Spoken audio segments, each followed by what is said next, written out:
allow the two children to attend the budget every year. It's okay. Off your mind. It's okay.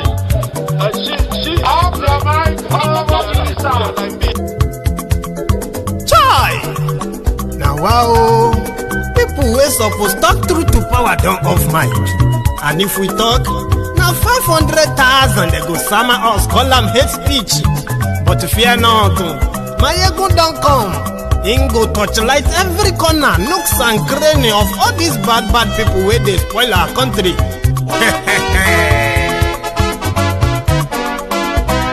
So my people make we laugh, oh, yo yo.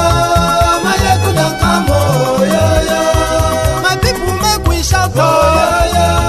My ego don't come, oh, yo yo. My ego don't come, man of the masses, oh, yo yo. My ego don't come, oh, yo yo. My ego diary politico, oh, yo yo. My ego don't come, oh, yo yo. This one not the off in mind, oh, yo yo. My ego don't come, oh, yo yo. Can in the touchlight every corner, oh, yo yo. My ego don't come, oh, yo yo. Okay, some people be they holla say they want the power. Chai, them be promise us say we go get light and power. Nah. Them hustle so they can't get the power.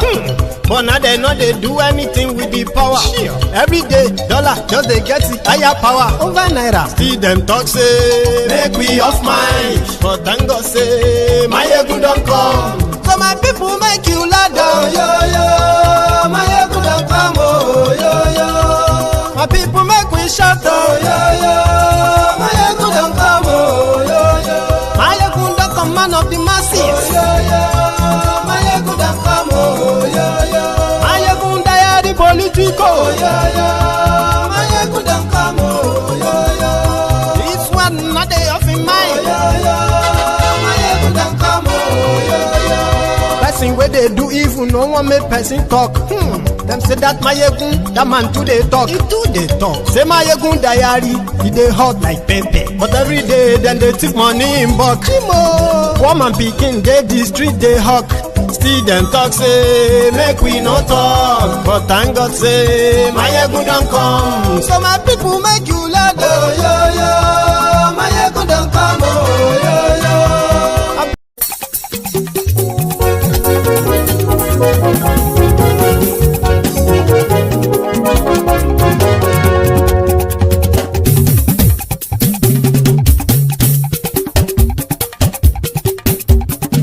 Mayegun làwa mọ̀ làmọ̀ tó dòdòdò. Mayegun diary Mayegun number one. Mayegun làwa mọ̀ làmọ̀ tó dòdòdò.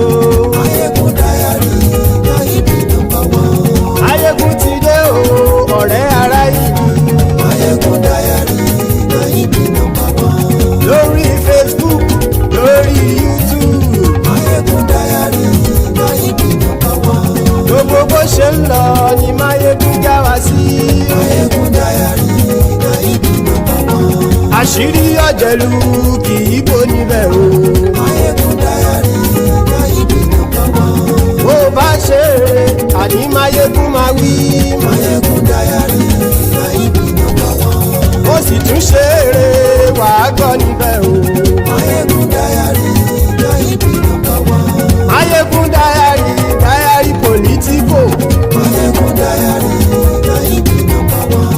Godfatherism kò sí lọ́rọ̀ Mayegun. Mayegun diary Mayegun number one.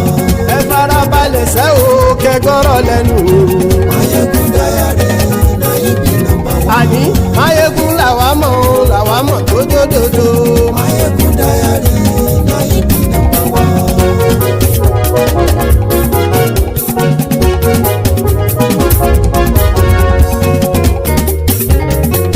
Àní ẹ̀sùn ràkì. Mayegun ti dé. Mayegun ti dé. Ọ̀jẹ̀lú ẹ̀sùn ràkì.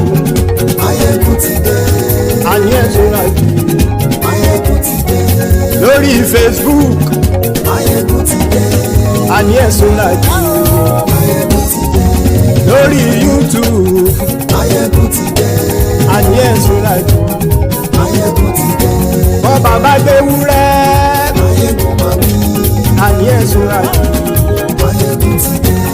Ijó ìgbádìí yẹ. Mayegun máa wí.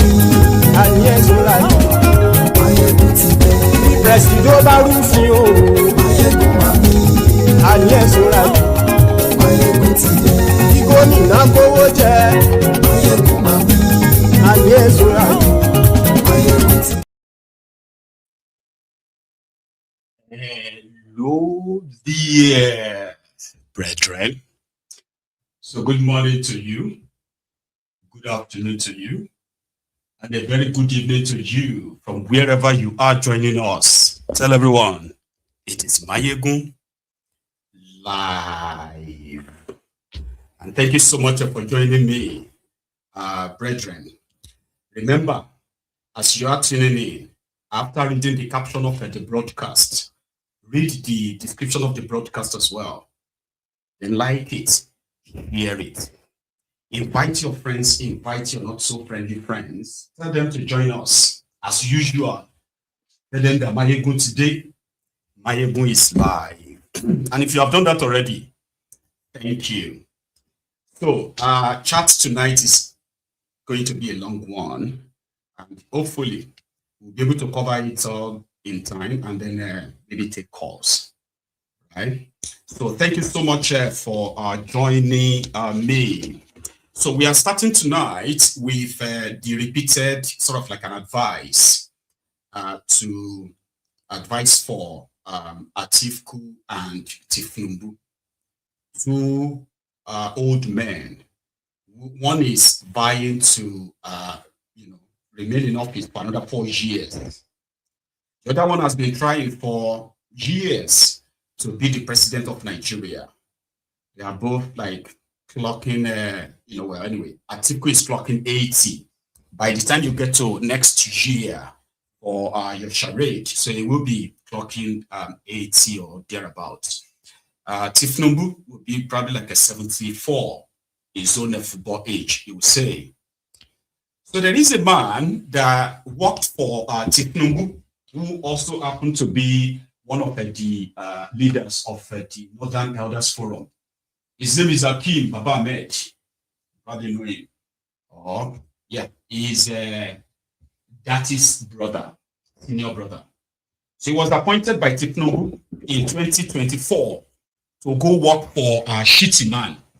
Shettima, who is the vice president of Nigeria. Then Baba-Ahmed said he felt like Tinubu's government, right, has no real clear sort of direction. And therefore, he couldn't, in all morality or so, right, that he couldn't stick around to continue to pretend that Tinubu's government meant well for Nigeria. In this sense, he decided to resign. So he resigned. Now he's returned back to the fold of the Northern Elders Forum. Where they are now sort of like positioning themselves as the kingmaker for 2027. So he was with Sheung a few days ago, where he told him that if he had his way of advising Atiku and Tinubu, he would tell them not to run for any office in 2027. That Atiku could be a kingmaker, the man that will become so powerful, even though he won't be president, right? Because I said I have a lot to share with you tonight, so I'm going to just go straight into it, right? So we'll start with this, and then the recent interview, the one that sort of like, motivated the writer for this broadcast this evening. So, Akeem Baba-Ahmed. I had a program with you here where I said, if I had my way, 2 people would not run in 2027. They will not run at all. President Tinubu and Vice President Atiku. Then you have a really good chance of giving Nigerians a choice to pick the best candidate. The reason why President Tinubu shouldn't run, I think, is that he's run out of steam. I don't think that he has the capacity to continue to govern this country beyond 2027. I'm speaking honestly without any prejudice to him. I think he's fulfilled his ambition. He had become president of this country. By 2027, he would have served for 4 years. It would have been the best time for President Tinubu to say, I need a younger person. I need a healthier person. I need somebody who is more focused on governance. And for Vice President Atiku, the same thing. They really owe this country the responsibility to say, we don't have to be presidents in 2027. The country needs fresh blood. The country needs a new lease of life. We are the wrong people to provide it. I know I'm talking, it sounds crazy, but this is honestly what would have been the best thing. So, ideally, if you say this, politically speaking, but almost impossible to tell Bola Tinubu, don't run in 2027. Tell Atiku, don't run in 2027. But it doesn't stop us from saying it. Sometimes the most impossible things are the best correct things as well. You'll be in your late 70s, 80s, whatever. You're challenged by so many things. And the country is becoming increasingly more and more difficult to govern. If our politicians have the right, appropriate levels of patriotism and commitment, both of them can become incredibly powerful. Vice President Atiku, for instance, if he steps aside, he has the historic opportunity of becoming quite possibly a lot bigger, more powerful than the president. His candidate could win. For instance, just for the sake of argument, let's say he picks Tambuwal or Obi and says he will run for us and he would win for us against Amechi. All of you, I will step down. That's my sacrifice. In return, I want you to support him and support him as his number two. And we will rally the country around these people and we will defeat APC. And they campaign really hard. They combine the North and the South and say, this is it, vote. And Northerner doesn't necessarily guarantee the country will be run better. Buhari has taught us a lot of lessons. One of Atiku's biggest liability is that being Northern is not good enough. This is unfortunately the poor record that Buhari left behind. People played the Northern card. For 8 years, President Buhari left the country on its knees. Buhari left Nigeria worse off, right? So I am trying to be sure that my voice is still very much loud in the video. You can hear me loud and clear, can't you? Yeah, can you? Yeah. So please let me know if you can hear me loud and clear, because I want to be as far off the microphone as possible. Because I realize that the entire room, right, is quite kind of like covered, you know. So I don't really have to be too close. Okay. So that's Akeem Baba-Ahmed, the man that is advising the octogenarians who are running to continue to lead Nigeria. And he's not wrong, though. You see, there are some certain things that age will deny you from doing, right? A country like Nigeria that's been faced with the worst kind of a leadership. And this can be traced to a tired, weak dunderhead called Bokwari, who spent more than half of his 8 years tenure tending to his own health. And in the process, there were cancers, right? There were thieves who took advantage of Bokwari's EF to deplete, to pillage Nigeria. Today, majority of them are currently either trying to get a cover under Tinubu's regime, or they are being haunted by Tinubu's regime. Now, Tinubu himself is an old guy, very old, and enough that he is also very sick. So he needs more medical attention than what Nigeria requires of him. So therefore, you have seen all characters taking advantage of that right now as well. Milking the country, you know what I mean? Destroying the country, spending more on propaganda as well to make them look like they are doing fine. But Atiku, who's going to tell Atiku not to run? That's going to be like a huge thing. And guess what, right? If the Atiku could be convinced not to run, think about that too. If Atiku could be convinced not to run, it could actually become a very much like a powerful godfather, truly. Yeah, but everything still comes down to like the interest of this oligarch or something, right?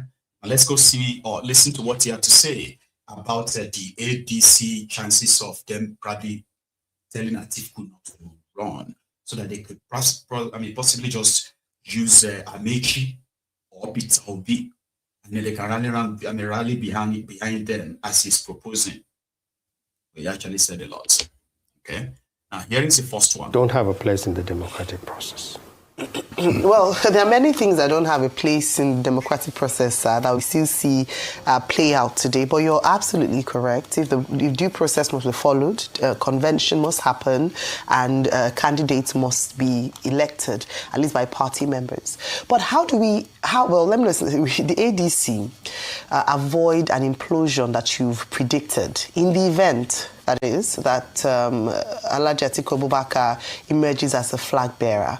Because what the ADC is positioning itself to be is a viable opposition in the next elections, and you've identified an opportunity for them in your last interview, saying that based on the performance of the APC government, it might not be a clear road for them to emerge as winners in 2027.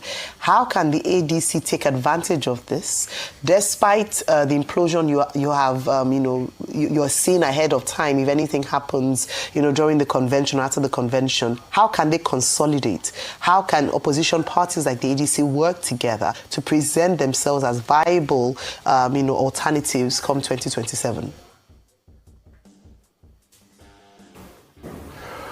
Well, I'm beginning to sound like a broken record when I say the most important thing that ADC can do, and the single most important commitment that Vice President Atiku can make to this country in all his years of labor and strive to build a democratic process in this country is to decide not to run. You've got to do something that is so dramatically outside the box that Nigerians can sit up and say, these are not just another recycled politicians trying to replace Tinubu. And of all those things, it has to be something that Atiku would do. And one of them is not to keep insisting that he has to run. And I will give you my reasons. I'm not the most popular person for Atiku or his camp for saying this, but look at it. President Buhari ran for 8 years. He didn't run well.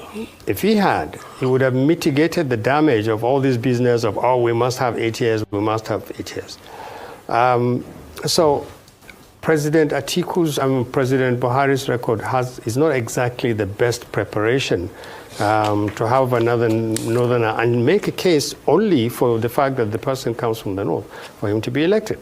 Atiku may have a lot of voters in the north, but Buhari has also alienated a huge number of Nigerians from this idea that being from one part of the country bestows upon you a capacity or an instinct for good leadership. So that's going to be a problem. The second one is people would ask, what can somebody like President Atiku and the people around him offer different from what APC and President Tinubu are offering?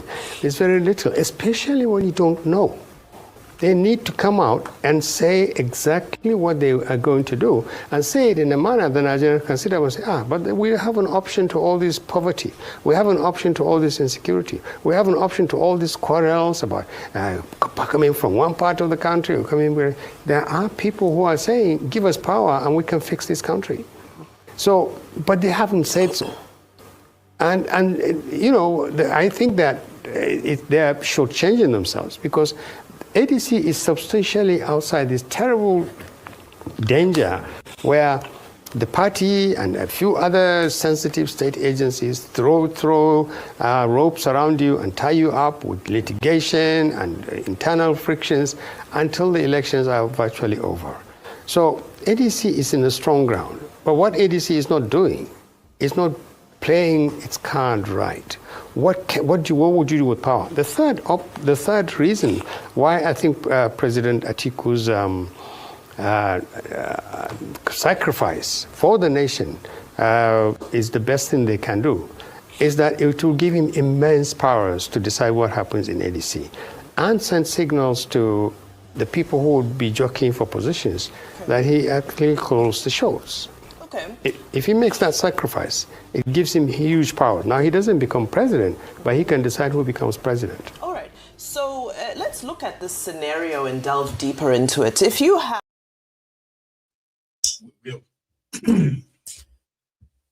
So his own point is quite objective. Bukwari just did 8 years. And as they have been doing, it should now be the South, even though a lot of people argued against that. That's also part of the reasons why Nigeria is where Nigeria is, where some people believe that rotating this public office makes it a turn-by-turn sort of like arrangement without the people being the center of it. So they've tried it with Bukwari, they've tried it with Tinubu. It is practically the same. All right. However, if Atiku could be talked out to to say, listen, Bukwari was a northerner, failed so woefully. Any northerner right now trying to, slug it out with Tinubu is possibly going to reinforce the position that, no, a northerner just spent 8 years. So therefore, a southerner should also spend 8 years. So in that regard, Atiku could become the most powerful Nigerian in that sense by not running. Pulling his weight behind some other younger candidates that could then go possibly slug it out. His own opinion, though. So when they said that, but here, why is everyone feeling like Atiku is going to be the ADC candidate? Well, people are saying, if you look at those who are pushing for Atiku, right, in all honesty, they are mostly the establishment sort of like rats, so to say, because the idea of these guys coming to promise you the same thing every 4 years, give you light, will give you electricity. Now they have added, will give you security, will give you blah, blah, blah, blah. It's almost the same in this sense. So once they get the power, it is going to be how to share the spoil of their way, which is what Tinubu is doing, just what Buhari did. There is a possibility that Obi may not do that. Now, what that means for the political establishment is going to be as if to say they are just carrying their own food and giving it away. Because Nigeria, as you know, in case if you don't know, or you probably won't agree, or you should agree, Nigeria is a turn-by-turn Nigeria limited, okay, where everybody is just waiting for his own turn. They will tell you everything you want to hear. And mind you, it's actually not their fault. It is how the system is built over time. So you may be wondering, these guys are always doing this. Why can't they do what is right? They can't do what is right because the foundation is completely wrong. So would Peter Obi be anointed like it was done in Labour Party? So Akeem Baba-Ahmed said, if they should go into primaries, considering all the factors that actually really will make the outcome of any primary goes, whichever way they want it to go, right? Peter Obi stands no chance. And why is that? Because Atiku, over time, has built those around him, like I said, they are all expecting something. Eventually, they want to work to make somebody president or make somebody anything, and they want to be rewarded with positions, and then the autocracy will continue in that sense. All right? So, if they are to go and choose who is going to be the presidential candidate of the party, a lot of people believe that Atiku, should I say, is that a lot of people now? Some people believe that Atiku doesn't even have to spend money. Like people used to kind of like to know, right? That, Atiku's dollars, delegates, buying delegates. So Atiku possibly doesn't even have to spend any money because those who have positioned themselves as delegates who will then vote for the candidates, right? They themselves are seeing themselves as stakeholders and investors in the presidency of Atiku. That's something that will likely make it impossible for Peter Obi to go into primaries with them and win. Others are saying it is money. So here is what Bameda had to say about that. I think the comment that Dr. Arlu made was not that Peter Obi shouldn't contest. The point he was making is that if you go through the conventional process of bringing out a candidate for a party, and that's the convention, not an anointing, not a handover, surrender to the ticket, Peter Obi is likely to lose. He used the word 100 times. I more or less agree with him. Vice President Atiku is head and shoulders better than all the other candidates in terms of emerging through a convention. Either he does this either through experience or he has wider spread, better structures and more loyal people. And he understands the mechanics of internal democratic politics, I think, better than the others. I think Governor Peter Obi's people and himself are not helping his case. What he really needs to do, I think, is to go out and soil his boots. I think he's the most traveled politician I've seen in the recent time, and that's good for him. He tries to stay in touch with grassroots, which is good for him. But what he needs to do now is to really sit down with these people and come to terms with the fact that he's now running against hardline politicians who also have their eyes on the same thing that he has his eyes on. What Vice President Atiku did in terms of saying to his people, calm down, we don't want to start trading insults with each other, was the right thing. Peter Obi should do twice as much. I did a program 2-3 days ago where I mentioned the fact that Peter Obi would lose 100 conventions. You will be amazed at the number of people who commented and insulted me and said, oh, look at these people. How do they think Peter Obi will line up behind Atiku? I'm afraid in the democratic process, that's how it's done. Then you can have a consensus candidate, but you need to have the consensus of people like Atiku, maybe even Amechi, and maybe there are 1 or 2 dark horses who are working behind the scene. The point is that ADC's ticket is up for grabs, but it will be a very, very difficult task for anybody to get it other than President Atiku. So you have to choose. You can play your card and stay still within the party, but things like, if I don't get a ticket, I don't stay, or your supporters say, no, give him the ticket, convention or no convention, it has to be Obi. I think those things don't have a place in the democratic process. So Peter Obi or nothing. That is the second coming of Peter Obi. The obedience says Peter Obi or nothing. But people are saying that, well, in the democratic setting, Peter Obi may have these grassroots, Gen Z, as well as this Gen Alphas and all of them who are pretty much rooting for him. But when you look at the process of candidate selection, there must be a convention. Even if there is a pre-concluded sort of like agreement, yeah, to say this is the person that we are all going to go out there and say is for him, but they still have to pretend that they're having a convention in that regard. And also, it also gives a better sort of like an outlook for the opposition to say, oh, we saw through the process of, for instance, in 2014 in Lagos. So they had the APC, Abducted's national convention, where they had to choose candidates. And among the contenders then were the Atikus of this world, Bokwari. And everybody knew then that if it comes to money, Bokwari won't have money to challenge Atiku. And that's exactly what played out. But what played out was more or less like an ambush for Atiku himself. Atiku was told to let Bokwari go. And he was like, no, they have to do a convention. And indeed, they were sharing, I won't forget to, they were sharing $5,000 to every delegate. Atiku said delegates.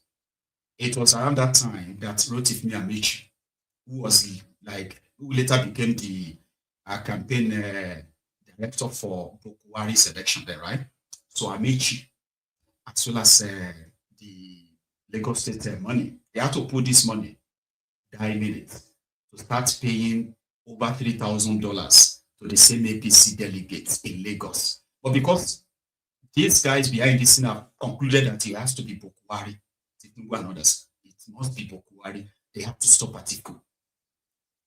So if similar thing is to play out in this year, it's going to play out in the next few months, right? So the idea of if they possibly beat Obi, like what happened to Wicked last time, so the obedience are like, no, it's not going to be vice president. So what Baba-Ahmed is saying is that in this thing, this journey that those of you want to go and get rid of Tinubu, if you are to succeed, there should not be any form of like a finality, like it's either me or nobody else. It's advising. Another person that is also making a similar move like that of Atiku is Amechi. He is always the underdog. If you have noticed him, he's always been the underdog. I'm saying this because these are all the characters that are going to shape what is going to happen this year and next year. If you are following. Rotimi Amechi has been meeting with those they call the Bokwari's political base. Is kind of like rejigging them to bring them on to his side in their ADC. And you cannot, by any means, downgrade Amechi in that sense. He was the guy who pulled the second number after Tinubu's stunt in 2022. And right now, he's jostling for it. And according to him as well, it's like he's not settling for vice president. But here is what Baba-Ahmed had to say. If ADC could pull a stunt, that could offset the base of or the permutation of Tinubu, then they probably should look into this too. Peter Obi, Amechi, young people is talking about young people. There's another one. Stepping aside, so to speak, then in your opinion, what is the winning ticket? Is it the Obi Kwankwanso ticket that some people have been putting forward? And in all of this, do you think we are being a little bit too rash in dismissing the ambitions of Rotimi Amechi, who has been seen doing several engagements, especially in the north with various groups there, and many people are alleging that he's trying to re-engage the late President Buhari's base, so to speak. What's the winning ticket? And Amechi, is he the underrated underdog who might just emerge whilst the focus is on, Atiku and Obi? Okay, we are now proceeding on the assumption that the impossible happens. That President Atiku says, "Okay, I give up my ambition to be president." So let's look at those who are clamoring to fly the ticket. You can settle the issue of who flies the flag even before the convention, but you need to go through the formalities of a convention. You have, and you should mention Rufai as well, even though he says his hat is not in the ring. But so you have Obi, you have Kwankwaso, if he does come in, because Kwankwaso hasn't, I'm not sure how much Kwankwaso has committed yet to the ADC, but let's assume he's there. Amechi is there, Rufai is there, the former governor of Osun State is there. There are quite a number of Nigerians who have fairly credible records of having held power and quite possibly could offer leadership. Then President Atiku could say, our best hope, for instance, is to say, why don't we produce an Igbo president? Obi is with us. If we combine his huge popularity with the Southeast and Igbo people, and the huge number of votes that he got in the North, largely because of, I think, the religious element was prominent in the manner people responded in 2023. And then we go out to the country and say, let's try an Igbo president, elected Igbo president, because he's good, not just because he's Igbo president, because he has credible record as governor, and because if we do this, it will certainly be the catalyst for the defeat of APC. That's the kind of things that will go for an Igbo presidency. If it's not going to be Obi, then you have to look for somebody from the Southwest good enough to provide a competition to President Tinubu in the Southwest and in other parts of the country, and say it doesn't have to be a northerner who will take over from Tinubu, but we have somebody from the southwest, someone who will do incredibly better than this presidency, which is allowing the country to drift and to sink deeper into insecurity and poverty and division. And so that you then have to look for a good person. Amechi would also have his own power base. He can be prepared to be sold to the rest of the country. His drawback would be that he was so closely aligned with Buhari. A lot of people will smell Buhari every time he passes by. So that's going to be his limitation. There is Tambol. I understand all these people are throwing their can potentially throw their hat in the ring. But the combination, the presidential, vice presidential ticket for you that you think will really sweep the belly. What is the two names, please? Presidential, vice presidential candidates for ADC, all things being equal. The one factor we haven't mentioned is this rather unfortunate but pervasive idea that there must be two terms for someone from the southern part of the country. If it's not Tinubu, it must be a southerner. And amazingly, it appears to have taken place. Taken its position in the mentality of our people. The North should not take the next 4 years. As if you have a northern candidate, it's entire northerners who are running. Because you asked, I'm responding in this manner, because you asked the question about the number one and the number two. You can have a number one from the northern part of the country if it's the choice of the party and is good enough to be sold to the country, not only to the north, but to the rest of the country.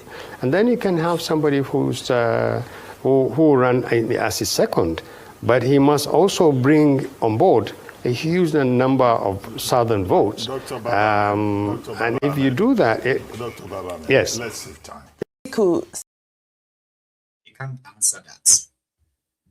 Meanwhile, behind all of that talk is the strong belief in northern part of Nigeria among their elites that so what is wrong if the northerner takes over from Tinubu? So what? Their line of argument has been that if Nigeria has practiced democracy for 26 years, nearly 27 years or so, 26 years, and the Southerners have ruled, Obasanjo did 8 years, Jonathan did 5, Tinubu is now doing 4. So when you add them together, it's like 17 out of 26, so which means the Northerners have only spent 9 years in power. 9.5 years. That's the argument, though, not me. It's the argument. So that is why, if you listen to them talk about how the general belief is that since the Southerners are there now, so they have to complete their second term. This idea didn't think it's quite right. But in the absence of all of that, I just can't give you who can be president and vice president. But everything else is spoke about, how their election process is going to happen. Here is this analyst. His name is Laboros, advising the obedient to let them know that this is like a big boys game now. This is not just Labour Party, Obi and his own influence. So if he's going to be able to beat all these guys, to the tickets, then he would have to do the real work. And fought between Dele Momodu and then the obedient movement on the ticket of the ADC, where it should go to. Some persons have argued it should go to Obi. Others have said, look, Atiku is the best to get it. And, Fayose has even come out to say Obi is their best bet for now. But anyway, that's a topic for another day, because Fayose is saying the Tinubu man. So you now begin to wonder, would he consign the ticket of the ADC? Abi, in the taste style, they believe, say, okay, if they give this person, Tinubu will defeat them, or if they give that person. Anyway, we'll discuss that one some other time. So, but the issue really I want to ask now is primaries primaries, no be tea party, no be just dollar, no be just money. Primaries had to do with people. Obi has moved into ADC. Who is he bringing from the Southeast?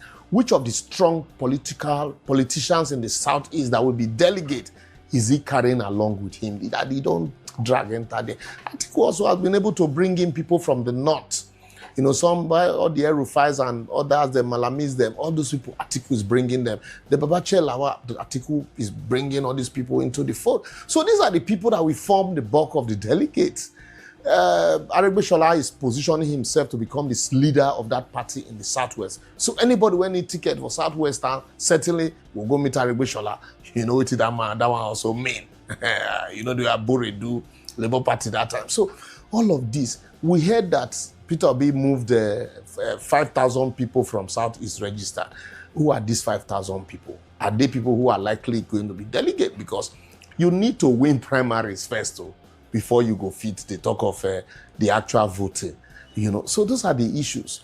How many of these super politicians that become delegate has he moved into ADC? We need to encourage, you know, this movement, because you need to cross the hurdle of the primaries before you begin to talk about presidential election. Because the ticket you need to get up, it won't be given to you on a platter of gold. And mind you, you know, say this party say alternative. Atiku actually give it to him, actually put it together, brought them. So, not be by force. There's no need threatening. Not beg to beg him, if you go understand, and use that political structure to assist. But to insist and then they force say, no. I'm not sure say it go work. And also listen to Tambua talking about numbers. So, all of these things will have to be part of those things that the opposition will reckon with in fighting or slugging it out with Tinubu for 2027. Me, I just give advice when nobody requests me for, because I just think calm, you know, I go be, so that tomorrow nobody go say it was dollarized. Now people, now they make political party. Yeah, that's fair enough. The obedience are not stupid. I need you to know that. And they have every right to be suspicious of the abracadabra. They have their own suspicions too. They understand what happened that led to Peter Obi's leaving the PDP at the time. A lot of them also have the record of how not just Tinubu APC that tampered with their votes in 2023. A lot of the obedience also have the evidence of how the Atiku's men in the states where they held sway managed to also steal Obi's vote and all that. So they are not trusting them. And that's an issue. That's a problem, you know. And that's why some people are believing that if, for any reason, Atiku becomes the presidential candidate of the ADC, it is going to take a lot to convince the Obi's supporter that it is legit. It's going to take a lot. There are others who believe that there's no point in beating around the bush.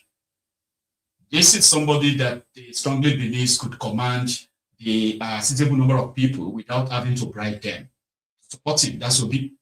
So if these guys are interested in saving Nigeria, why can't they just put their own weight in areas where Obi's own weight is quite weak and balance it up in a way to get rid of the Tinubu? Atiku's men are not thinking like that. To them, right, Peter Obi doesn't have what it takes to face Tinubu, and only Atiku does. The last time Atiku participated in a primary election, it was in 2022. And yeah. So a few days before the primaries of the PDP, Atiku once said this, said, how are you sure that you're going to get the tickets? I always get the tickets.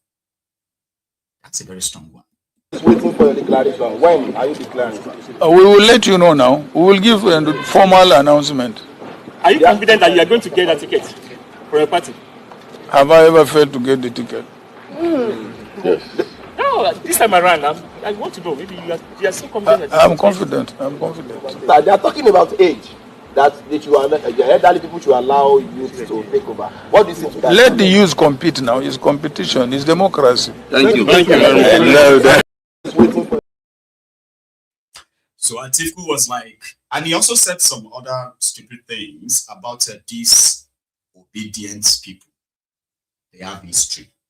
Atiku was one of those who dismissed them. That social media wasn't real. And they could be making noise on social media. If they are up to it, they should come and challenge him. The rest is history today. So now their path seem to have crossed again. How they handle this will determine or will show where this is headed. Abi? One of them who are pushing for the end to the APC, Ebekebes rule in Nigeria, is El Rufai, the Kajuru little finger. Let me say thank you to this my man. Somebody gave me a super chat, right? So give me a sec. Let me say thank you again. And that is said to Lumide. Saulu. Thank you for that, right? For your kind super chats and for your generosity as well. Thank you. Said that I didn't get that one. OT and never trust any Fulani man again. They are so dishonest. And by the way, Peter Obi should forget any Fulani for vice president. The good people in the north, there are good people in the north that he can pick. I hope thorough advice. You're right. So in this instance, right, the Fulanis actually really have a lot of edge when it comes to this political, what do you call their political structures and all that in northern part of Nigeria. So if they are not snatching it, then they will likely have to decide, okay, who is going to be this running mate. Time will tell. One of the worst fear of the obedience, some obedient right now, is that imagine if they have to now pair Peter Obi and El Rufai, the Kajuru little finger. What are you gonna do? Is that going to be the end of your own being member of the obedience? Garba Live, still here, a lady here. She's one of the die-hard obedience as well. And she's currently, she told me, by the way, she told us here that she's currently so disappointed having seeing Obi associating with these characters, right? And I bet there are many people who feel that way too. So let's see how far this goes, okay? But here is El Rufai talking about the state of Nigeria from Brussels, where he said he's currently like under the weather. So he was invited to this roundtable talk about Nigeria. Roundtable hosted by the Daily Trust in Nigeria. So he sent his own recorded sort of like speech to them to be played to the audience, I believe. But in that speech, El Rufai, who has parted way or purportedly to have parted ways with the APC, and also in bed with those who are going to end the APC rule in Nigeria. The irony, right?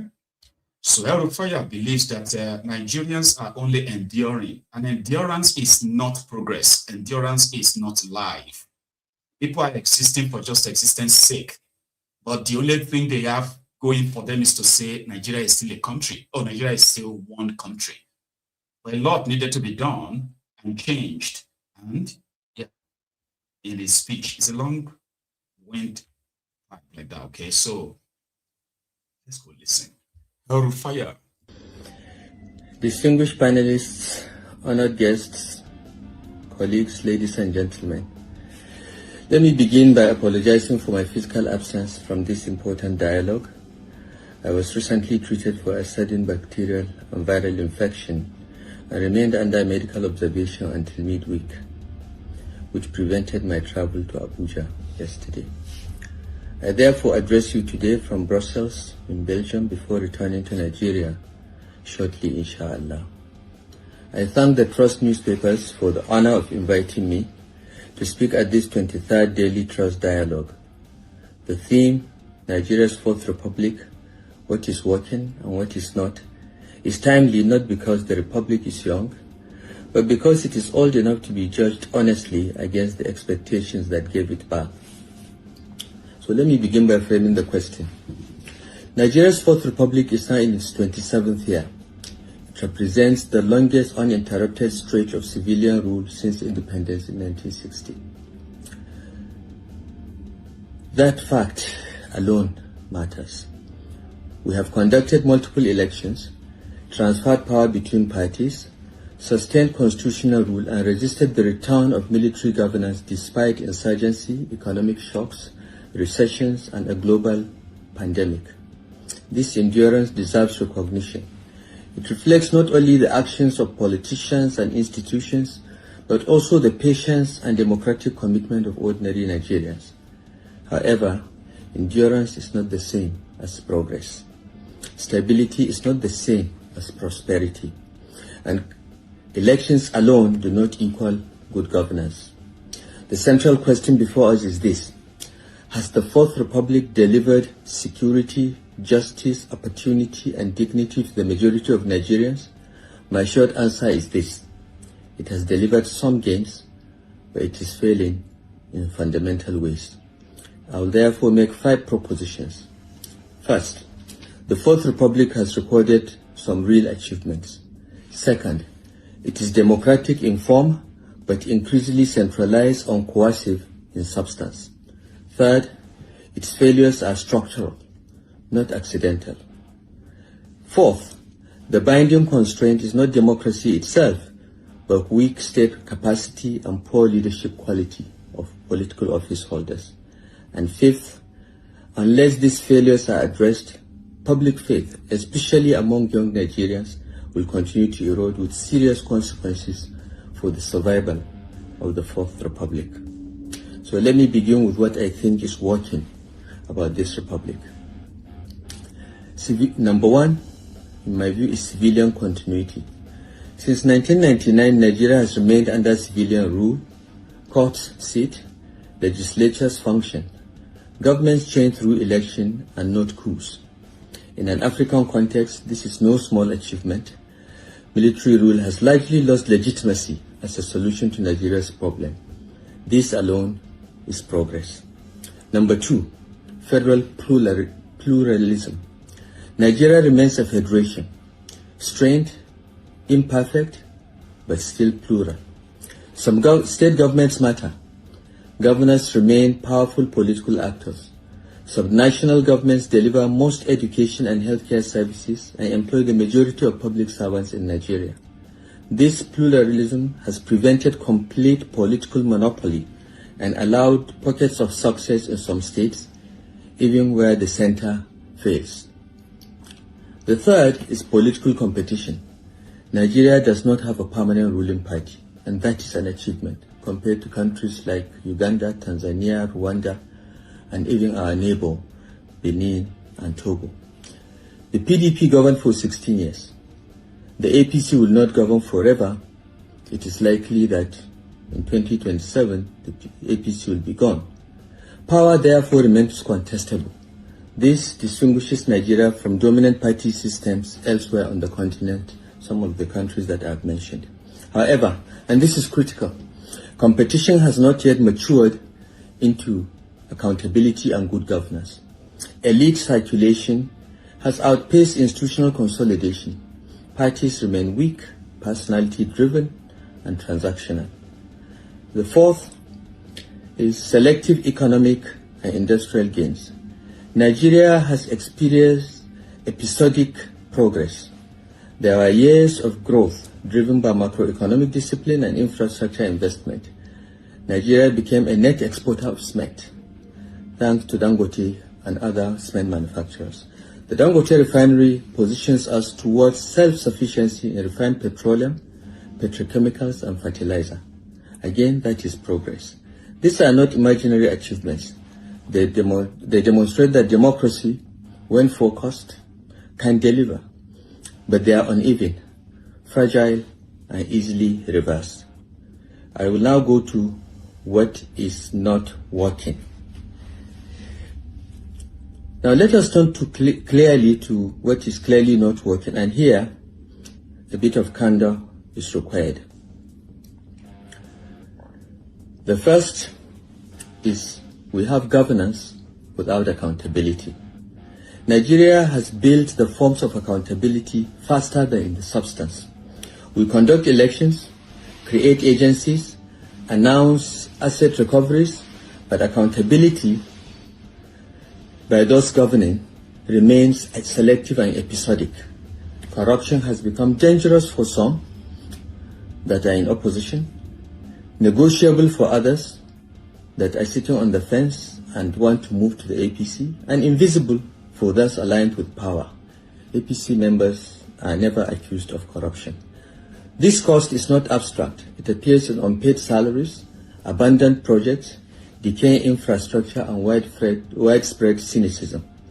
When laws are enforced unevenly, deterrence collapses. And when deterrence collapses, trust evaporates. And this is what is happening in Nigeria today. The second thing that is not working is what I call centralization without capacity. Nigeria operates one of the most centralized fiscal systems among federations, yet expects states and local governments to deliver most frontline and critical services like primary education and healthcare. Authority, responsibility, and funding are badly misaligned. This is not an accident. It is a design flaw, one that contradicts the 1954 federal consensus for a loose federation with strong regions and a limited center that our founding fathers agreed in the UK. Since 1966,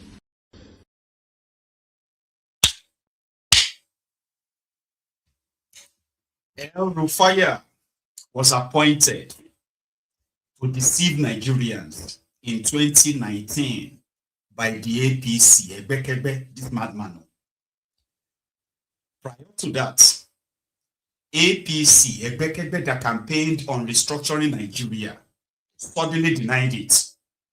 When they asked Bokwari about restructuring Nigeria, where all these differences, all these concerns will be addressed once and for all, Bokwari asked the journalists, what is restructuring?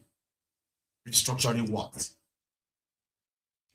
But when they wanted to package his second term, guess who they appointed as the chairman, APC, Ebekebe's Committee on Restructuring Nigeria, as part of the cooking, the lies they put together to rig Bokwari back in 2019. Rufai suddenly was interested in restructuring. They claimed that their committee was going all over the country to go and see something, but immediately after the election, boom, gone. There was no talk about restructuring anymore. Nigeria was tilting towards a pariah state under Bokwari.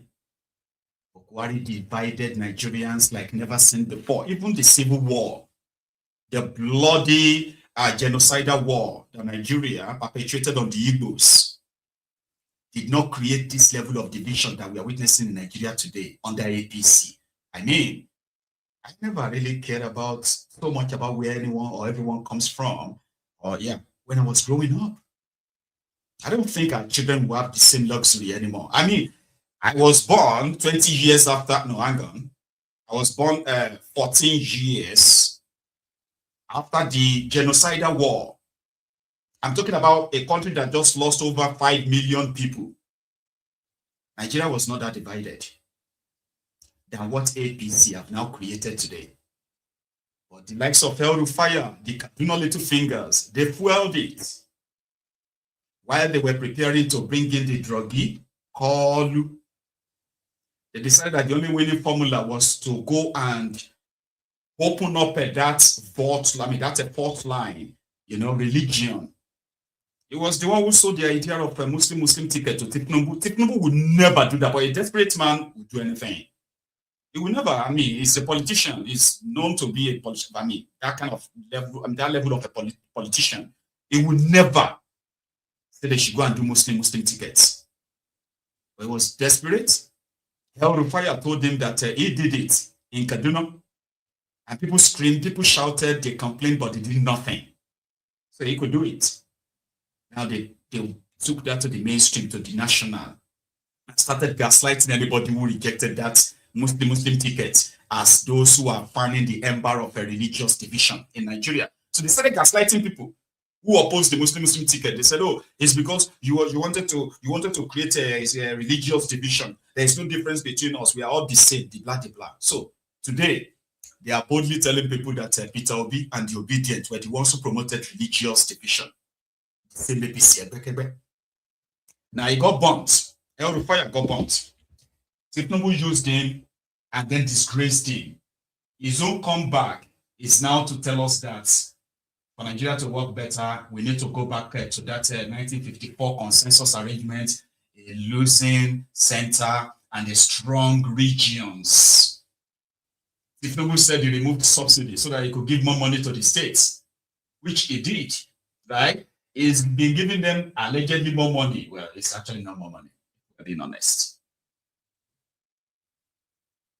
When Ogun State was collecting 4 billion naira, and the dollar was just 250, 300 naira to a dollar, right? So if you converted that to dollars and all that, you realize that that's really more money than the Ogun State collecting 10 billion naira today.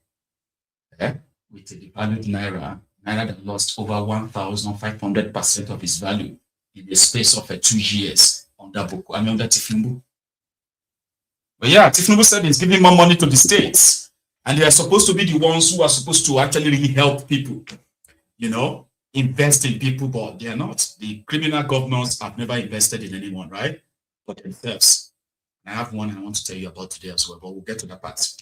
Let Rufai finish. He wants to tell us more on things we knew, we've been talking about, and yes, they have been dodging it because this is their one Nigeria, centralized Nigeria. It was working with the Fulani agenda back then. I don't know what has changed if that is no longer working, and now we should do restructuring or something else. Rufai, tell us. Since 1966, successive governments, military and civilian, have entrenched this unitary federalism. The result is predictable. Everyone looks up to Abuja for money, looks downwards for excuses, and sideways for scapegoats to blame. A system that centralizes power but diffuses responsibility will always fail by design. But by design means we can fix it. The third is insecurity and the breakdown of the social contract. Insecurity remains Nigeria's gravest crisis. Insurgency, banditry, kidnappings, and criminal violence have displaced millions and devastated livelihoods. Despite rising security budgets, the state's monopoly of force has weakened. When citizens are compelled to organize their own protection, that is not resilience. It is a vote of no confidence in the Nigerian state. No republic can endure when security becomes a private commodity available only to those who can afford it. The fourth area that is not working is economic hardship and inequality. Nigeria may record GDP growth, and you will hear today from the government representative talking about over 4% projected GDP growth for 2026. But the lived reality is harsh and different from this rosy picture. Poverty remains widespread. Inflation, especially food inflation, has destroyed purchasing power. Policy shocks have accumulated without buffers. What distinguishes Nigeria is not hardship alone, but hardship without accountability, where citizens absorb every shock, while public officials and political office holders live extravagantly and with impunity. This breeds anger, and anger, when combined with frustration and hopelessness, is politically dangerous. The fifth area where things aren't working is law, justice, and democratic erosion.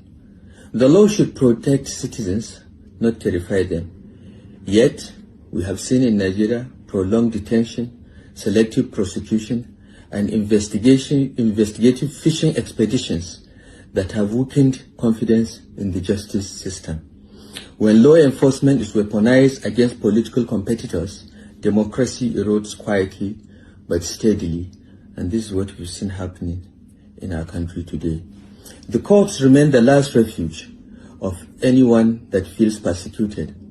But when justice is doubted, when judges are compromised, the republic itself is weakened.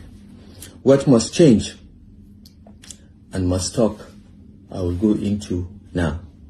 Is the Fourth Republic, if the Fourth Republic is to move beyond mere survival, it must now be judged by outcomes, not longevity. Nigeria must shift from consumption to production, from centralization of power to true federalism, where devolution of power goes to the states and local governments, and from power without responsibility to authority matched with accountability. Specifically, Nigeria must end borrowing for recurrent expenditure and prioritize food security. We must reform the constitution and allow state and community policing. We must devolve resource control and economic authority to the states. For instance, mining and minerals should be devolved to the states because the states control land, among other things. We must also strengthen our institutions through judicial reform and ensure that we have credible elections through an independent, truly independent electoral commission. We must invest seriously in health and education at the lowest levels. And finally, we must restore ethical and competent governance for our politics to have meaning. But reform is not only about what must change, it is also about what must stop. We must stop the weaponization of security agencies, law enforcement, regulatory institutions, and the justice system for regime protection rather than for democratic preservation. Selective enforcement of laws must end. Arrests without evidence must end. Detention before investigation must end. Governing by intimidation rather than institutions must end. So let me conclude, ladies and gentlemen, with this. Nigeria's Fourth Republic has bought us time, but time alone is not legacy. We have the architecture of democracy, but its foundation is cracking under the weight of insecurity, exclusion, and widespread economic hardship. History teaches us a hard lesson that when reform is postponed indefinitely, as we are seeing in Nigeria today, rupture and collapse eventually arrive. The choice before us as politicians is not stability, but reform. It is reform now or instability sooner or later. Nigerians are not lacking intelligence, patriotism, or resilience, so let us not blame Nigerians for the current state of affairs. What Nigerians lack is accountability from those entrusted with power. And as opposition, we are not enemies of the state. We are the conscience of the people. We seek reform, renewal, and a democracy that delivers, not one that survives by coercion and selective persecution. I invite all those who wish Nigeria well to join us in restoring hope, dignity, and progress through reform, through progress, and societal consolidation, not repression, not selective persecution. Thank you very much. God bless the Federal Republic of Nigeria. Nuisance lele. Nuisance. Ẹni òfò ni ẹ ṣòfò láyé ẹ tún sí lálìkìyàmà ẹ̀yin rádaràda wọ̀nyí. Ẹni òfò ni ẹ. Me, I don't know about you. Sure, you get me now. Me, I don't get any forgiving spirit for these characters. I don't have one. So if I have a chance of cursing them, I do it. With my whole chest. And I do so simply because I know them very well. This Kaduna Little Finger, when he was governor of Kaduna State, if you criticize him, they will hunt you down. And I'm talking about hunt you down, lock you up, deny you any form of access to your lawyer or to court. There's a guy called Kefas. I can't remember his first name, by the way, but possibly some of you probably know, right? He's from Kaduna.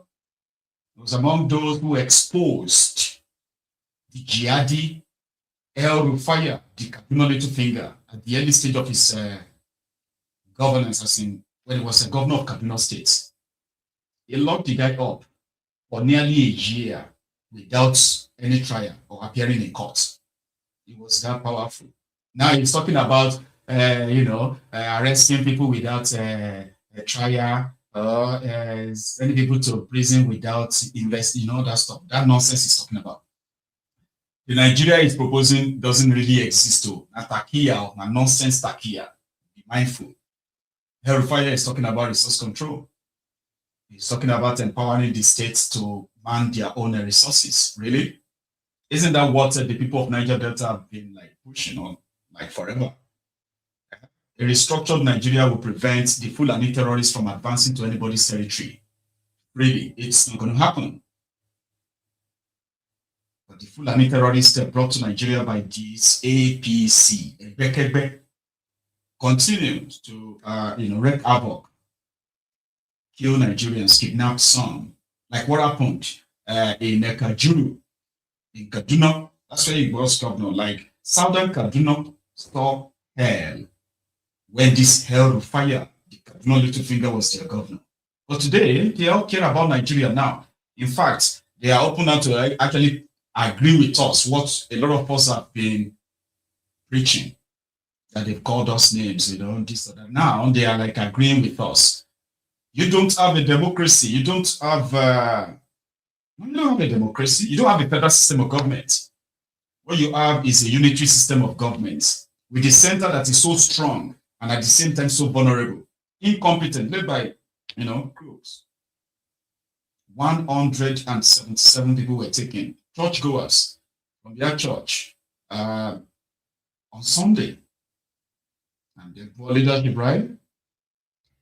The local government chairman was the first to come out and deny it. And immediately, without any form of confirmation or what have you, right?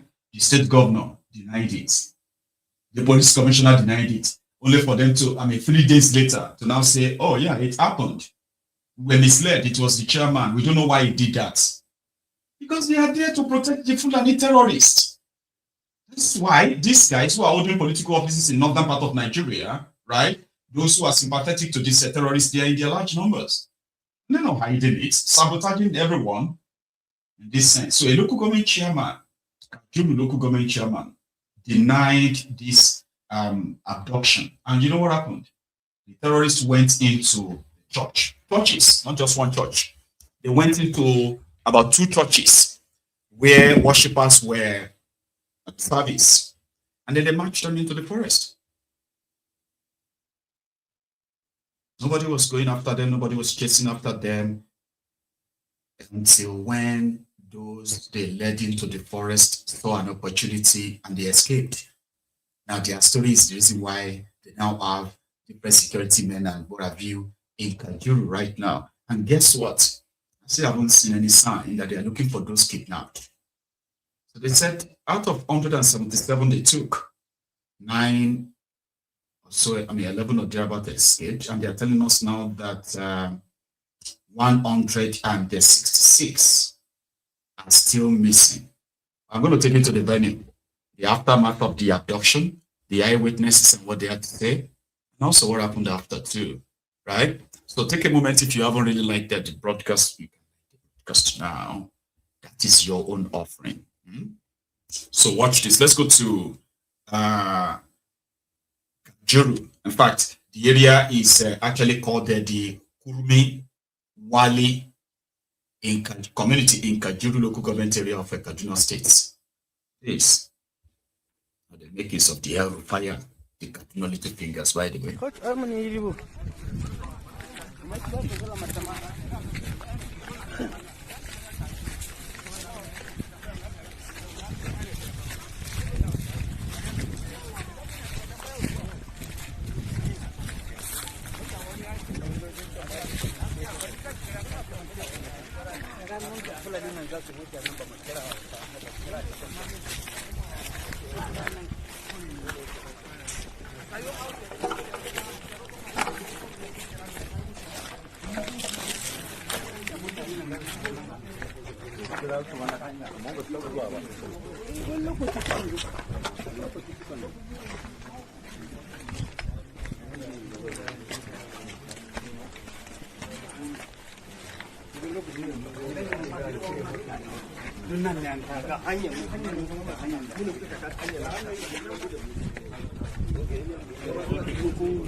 ana dukan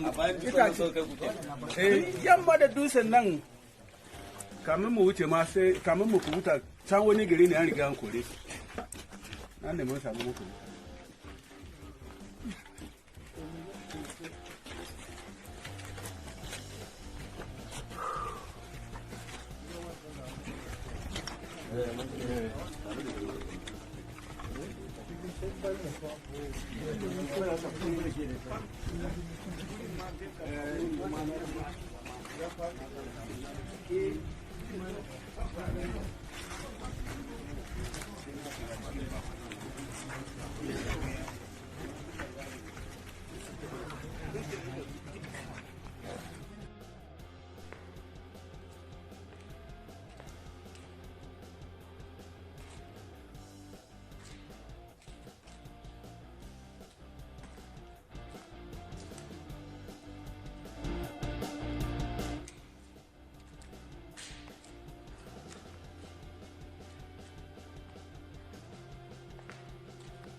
the Christian Association of Nigeria supposed member or spokesperson who had this to say after the incident too. Watch this. My candid advice is that we must not allow security issues to be politicized. Neither do we come to public space to make statements about security issues that do not help in healing wounds, but further make people to have more reason not to trust us. So I'm advising the police, I'm advising all those who have spoken to be careful. We want to win the trust of Nigeria. We want to win the confidence of Nigerians. I am not sure it's right for us to say things like this in public media. But for avoidance of doubt, if you listen to the local government chairman, he did tactically admit that there were bandits. But he just turned again, and he wasn't talking about kidnap. He talked about hospital. So that shows you that he wasn't really answering the question, because no one was saying someone was in the hospital. We are simply saying that people were in church and were kidnapped. He asked for something, and call him now and again and ask him. He asked that if we have the list. This morning, we have the list of 177 people with him. So we have the list. So let him tell the other one. We have the name of the church. We have the time the incident happened. The police also know that they have the report wired by them. So I'm not sure it is right for security issues to be politicized, because it's like you don't care about the life of the mother of somebody, the father of somebody, the son of somebody, the friend of somebody. I don't want to belong to that. As a pastor and as a Christian, I've said the day I start lying when it has to do with life of individual, I should just hand over my license and stop preaching. So this incident happened. All we want the security agencies to do is to go after them. But to come to the public and start denying, and I don't know who they were referring to as merchants. Sadly, we don't understand. Is it the community people who are merchants? Is it the current chairman of local government who is a merchant? Or are the stakeholders in that place who confirm that this incident happened that are merchants? Because for us, we are just partners in progress, wanting to help make sure things are done right. And we want to do it with truthfully. We want to do it with integrity. We don't want to join into the politics of lie. Sadly, this report had combination of party issue. I think you shouldn't even have another party speaking now. We're talking about Nigerians that we feel, we know have been taken away. Let's tell our security to go after them. We trust our governor. We appreciate the effort of the security agency in Kaduna State. In the last 1 week, they have actually helped us rescue some of our pastors, rescue even the wife of Venerable this. So we commend them, and we know they can also go after these people and rescue them. But I don't know the politics being played and the denials. This is quite sad. But whoever is asking for list, we have shown them the list. Let them tell us that list does not exist. Just before we let you go, you know, when you talk about the history of insecurity and the distrust around official responses, I mean, a lot of people are expecting more from security officers and agencies to reassure citizens and worshippers that incidents are not just thoroughly being dismissed. So what would also be your counsel, instead of going to the media, extempore to just respond? Would you ask for a guided investigation, prior to this kind of outcome? And that's what we have advised them. I've spoken to almost all of them today, since yesterday to this morning, drawing their attention to the facts that are available, the evidence that are available. And I think we don't have any controversy or argument about the facts that are available. Whatever may have led to the reason why they deny, well, I can't interpret it, but I want to appeal to everybody. This governor is being loved by Kaduna State people. So please don't give people an impression as if something is wrong. The governor is trying. So nobody is accusing the governor. It's not the game about accusing the governor. It's the game about criminals coming to take our citizens. So let's go after them.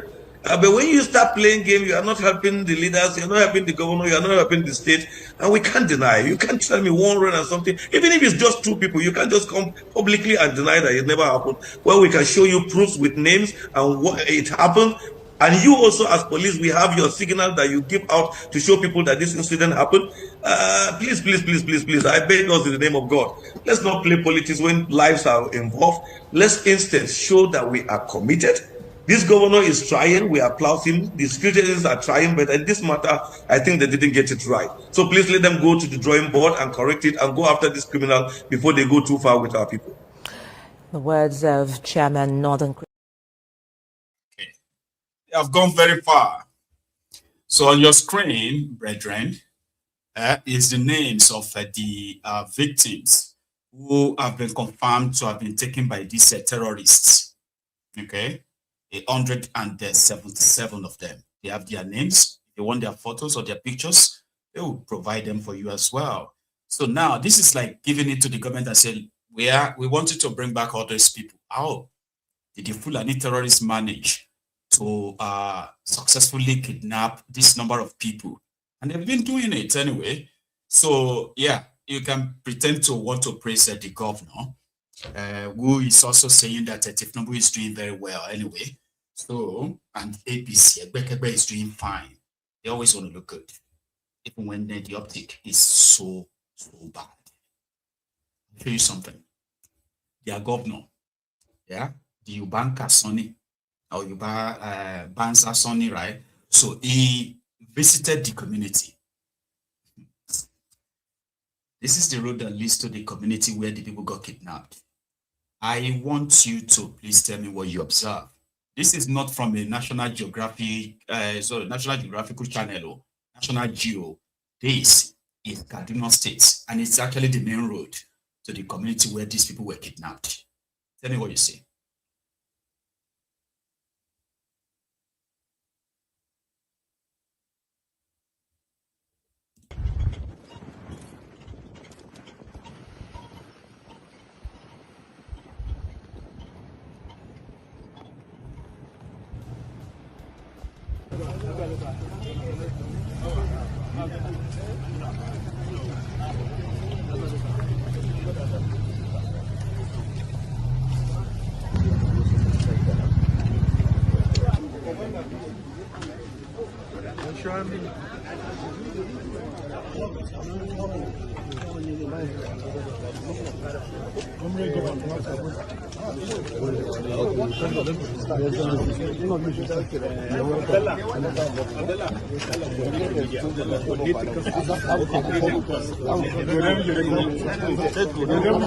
This way, sir.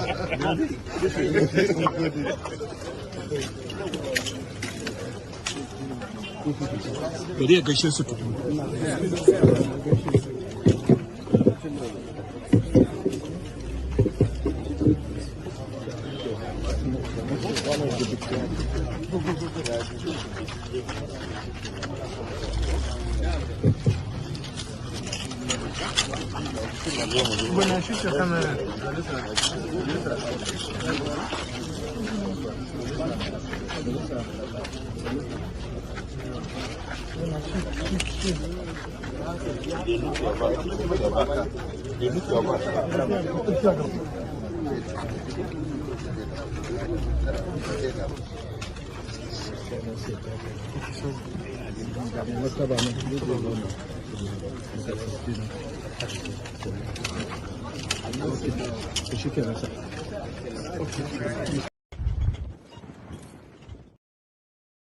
You see that road? Yeah.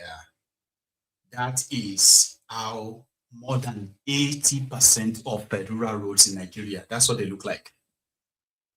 80%. I'm even being generous. Nigeria is a place where communities have been cut off from civilization, like almost completely. You still see them today in some part of Nigeria, many parts of Nigeria. You know? And the Kajuru local government area, and that's quite a popular local government area in Kaduna State, right? It's the road. So one of the advantages that the terrorists have been using or one of the reasons why the terrorists have been very successful in their attacks is because criminals who have run or ruined Nigeria have made it almost impossible, right, to access some of these communities. So when the terrorists take them, they don't even rush. They just march them into the forest. They are not in a rush. Because who are those coming to get them? Where is the road to lead to the community to come and rescue them? The soldiers, the military police, where are they going to pass? The dusty road? That particular road there is even considered as a good road. Still motorable. Many communities don't have any motorable road at all. Like there's no road. There's like all raw earth, like that dusty thing. And there are some communities that have to wait for trucks that comes to their communities, right? Maybe twice a week, but they could access, the civilization out there. And politicians in Nigeria, they always give themselves a word. They have fixed everything. We have sorted it. Everybody's fine. Things are working. So the terrorists have taken advantage of that, right, in their operation, and they've been very successful. Nobody's running after them. Nobody's rushing after them. No. Just walk into this community, park as many people as possible. That's it. Just walk straight into the forest and wait for the people to come and negotiate for their ransom, like come and negotiate for their freedom. This situation has made some in the middle belt part of Nigeria to begin to romanticize the idea of what if we actually really break up? Everybody they go in separate ways. Yeah, the Fulani terrorists are so much honored by the political class that they are calling them bandits. These are terrorists, for goodness sake. they won't mind everybody to go in separate ways. One of the guys who champions the campaign, the advocacy to call the attention of the US government to the killings going on in Nigeria called the Christian genocide. Frank, I have this to say that at this point, maybe like, why not let Arewas have their own Arewanistan and let the rest of us probably have our own choice countries, right? Arewanistan. It's pretty much better than Nigerianistan, because Nigerianistan is like what they are forcing on us, forcing on us right now, that we have to take. Your land or your life. Well, if you are from the southern part of Nigeria, you may not really grasp this very well. This guy lost members of his own family to the cold hands of these Fulani terrorists. Remember the Yelwata massacre? There is somebody speaking from that side. Yeah, hello friends. A lot of things are happening in Nigeria and it's quite heart-wrenching, so extremely disturbing. It looks like these people will never ever stop. And of course there's nothing that will indicate that more than the fact that instead of this guy to act, they went as far as coming to the United States to contract lobbyists, the DCI lobby group, you know, to help in polishing their image. Because like we keep saying, the best way to polish one's image is to act, you know. But these guys, for the fact that they are contracting over $9 million, they are contracting the DCI for over $9 million for just a year, the highest ever that the DCI group has ever gotten. It's an indicator of the fact that they are not ready to stop. So we're in for a very long thing. You see, I've never in my entire life ever thought that I would want a different country from these guys. But I'm facing reality right now because these guys don't want to stop. The Fulanis who have been killing people every day in Nigeria have the support of their people from the caliphate to those in government, because if those people from the caliphate, from the Sultan in Sokoto, to the likes of El Rufai, to the likes of Ganduji, to the likes of Ribadu, to the likes of even Shettima, will come together and ask these people to stop. I'm telling you to stop today. But they will never stand up because it's a collective agenda. That's the truth. That's the truth. And look, the genocide happening in Nigeria is the worst form of genocide anywhere in the world. The worst form of genocide anywhere in the world. And that is why the official records captures it that out of every 10 Christians killed in Nigeria, 7, out of every 10 Christians killed in the world, 7 are Nigerians. Killed by the Islamists for what? For what? Look at what happened this weekend, this Sunday in Kaduna State, in Kajuru, in Kurminwali. 3 churches were raided by Fulani terrorists, and 177 persons were abducted, kidnapped. 11 escaped.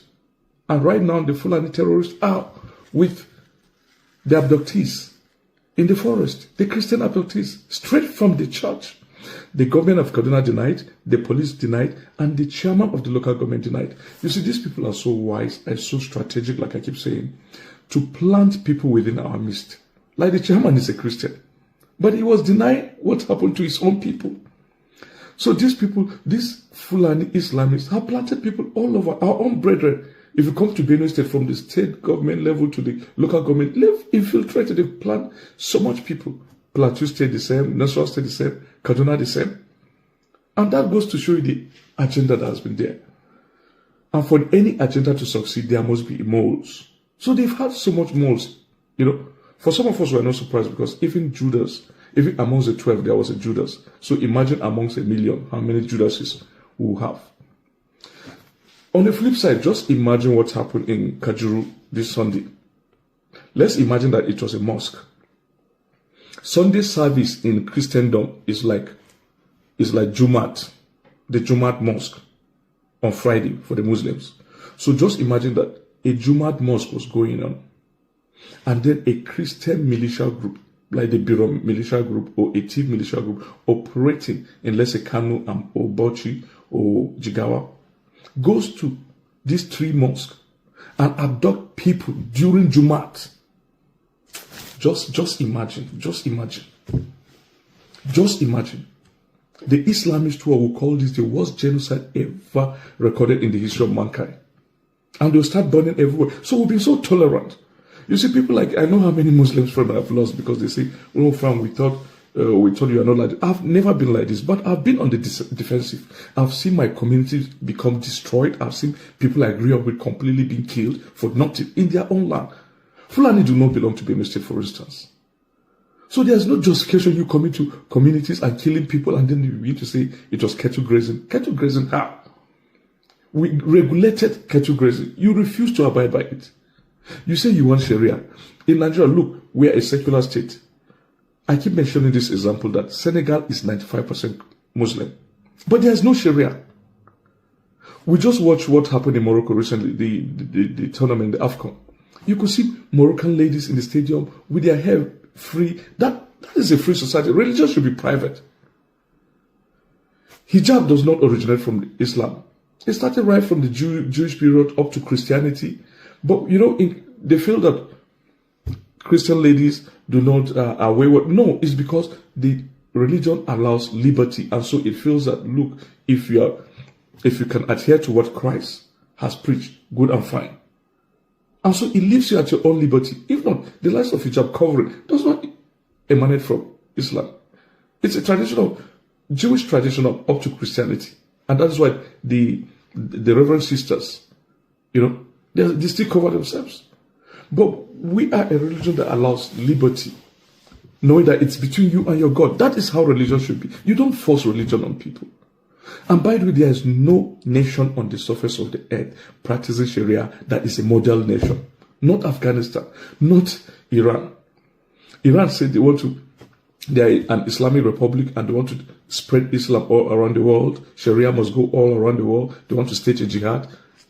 And ironically, the arms they are using are produced in the Christian nation of Russia. They want to use arms from a Christian country to spread jihad.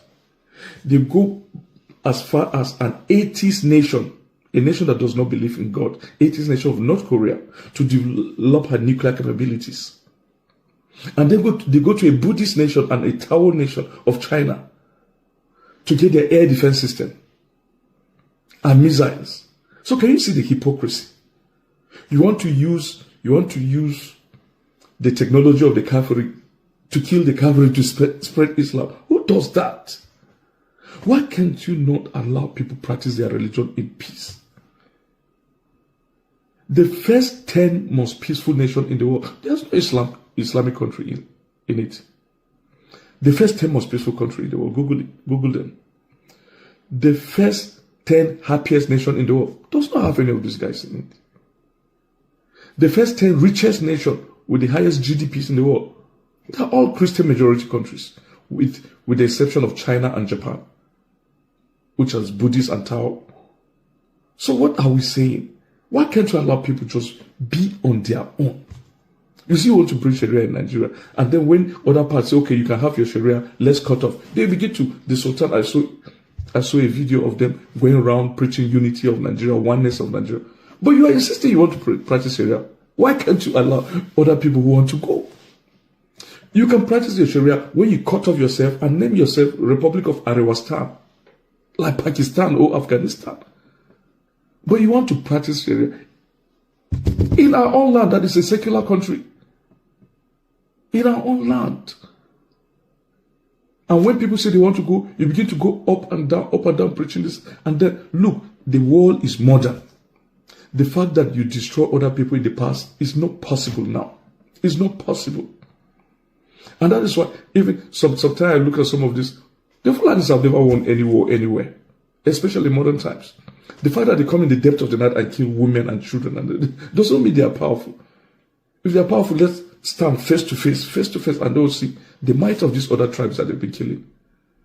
Like I keep mentioning, during the Second World War, the soldiers that were taken from Nigeria to fight in the British frontiers in Asia, in Myanmar, in Malaysia, were not Fulani soldiers. They were soldiers from the Middle Belt, thief soldiers, Idoma soldiers, soldiers from Plateau. Majorly, the soldiers during the Civil War who won the Civil War for Nigeria were basically Middle Belt soldiers and Yoruba soldiers. T.Y. Danjuma, the thief soldiers there, the Angas soldiers, Lantern soldiers, the Yoruba soldiers, Obasanjo and the Scorpion. You know, the guy who was famously known as the Scorpion. There's no any remarkable Fulani man there. So you are not strong. You are just coming like the devils that you've always been in the depth of the night from the bushes and striking communities, and you think you are strong. Because you plotted so that the soldiers, your people in authority have strategized and plotted so that they will disarm all these communities that they've always done to all the Benue communities, all the Plateau communities and Southern Kaduna communities. And then you come and strike and kill people, then you think you are strong. We want peace. We've been preaching peace. They're not. They're not strong. I've said that too here. I said the Fulani terrorists are a bunch of cowards. If not for the Nigerian government that actually covers them, the Fulanis have never won any real war. They've never won anything. They are rogues in the sense that they call them bandits. They are pure terrorists who take advantage of the vulnerables. Communities where they know that the people here, mostly women, children, elderly, so they will come in the middle of the night, attack them, kill them, butcher them, feel strong, feel powerful. Whenever those communities decide to kind of like a fight back, group themselves and go back and go after them, that is when the Nigerian army will show up. And they'll start arresting them. And like he said, if you want to have your Sharia, why not just have your own country? Afghanistan, Pakistan, Afghanistan. You could have all these, your brothers from all these places to join you, you know? But this bunch of hypocrites who mostly never really produces anything as well, leeches. So they are using the weapons produced by the infidels, Christian countries or countries who don't even have any religion at all. They are using their weapons, right, to spread their jihad in other places. So, yeah, they need to better so mind for everybody to just probably go their own separate ways. It's a common sense thing, okay? But it's also right. The moment you mention that, they'll begin to talk about, national unity, one Nigeria. Let us come together. We should not be talking like this. We are all the same. Don't let people divide us. They'll begin to play the Atakia and other nonsense to make you feel like maybe you are just overreacting. Maybe it's not that bad. This lady is calling on the government of Nigeria to please at least rescue these victims before other victims will join them again, right? She is, I want to grab her name, okay? She is the sort of like the person for the persecuted. It's called the persecuted in Nigeria, right? Listen, Laura. Hello, friends. I'm here to plead with you to help us save the missing in Kajuru in Nigeria. 167 Christian lives are in imminent threat of extermination in Nigeria. Government officials are covering up an attack that took 167 Christians captive into what I call the open-air Auschwitz death camps that operate in the Rijana forest near to Nigerian military installations. On Sunday, 3 churches in Kajuru County, Kaduna State, were attacked in a simultaneous coordinated assault. I'm Dee Dee Lawgeson, president of Save the Persecuted Christians. I'm appalled at news of the official denials of the attack and call on Western media to move quickly to untangle the lies and expose the truth. There is no time. A local village leader initially told the BBC a coordinated church attack had occurred in a village of about 1,000 people, and nearly 200 were missing. No deaths were reported. But when county and security officials arrived, suddenly the story flipped. Outsiders and journalists are barred from the area, and the entire event is actively being swept under the rug. I have spoken with Adara Christians, my friends, in Kaduna, who know the truth and have confirmed the attack, but cannot speak out as it is too dangerous. These precious innocents, 167 remaining in captivity, are now at risk of mass murder. They cannot be freed by ransom, or they will unravel the deceit. It is the duty of the journalists to get the facts. Many Nigerian officials are complicit. They profit massively from the industry that is kidnapped for ransom. They are protecting their profits and funding terrorism. Entire Christian communities have been hauled off into the Rijana hostage camps. Even more have been bankrupted by the evil scheme. This is how genocide occurs. Now is the time. This is the moment. Expose the Fulani militia atrocities occurring daily in the Rijana camps. President Trump, Vice President J.D. Vance, Honorable Mark Walker, Secretary Rubio, Reps Riley Moore, Chris Smith, Bill Huizenga, and Marlon Stutzman and Senator Cruz don't believe the lies. Save Kajuro's missing. And please pray for these 167 souls. The deceit, the lies, it must end. Genocide is happening against Christians in Nigeria. Thanks for listening.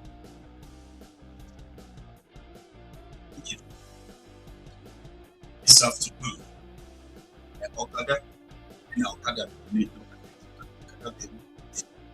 terrorist attacks. Benin, Edo, he has no border with any states that the Vietnamese are in. The people are of course. So they're being to these terrorists. This was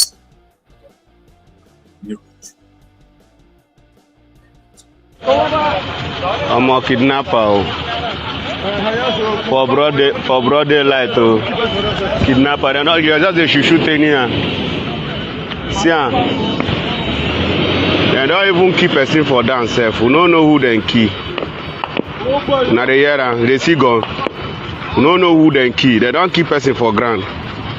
See, that truck so they hold and stand. Everybody they watch, they didn't carry anything from there. See,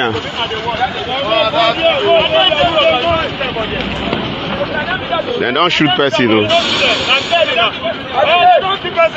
They don't keep person.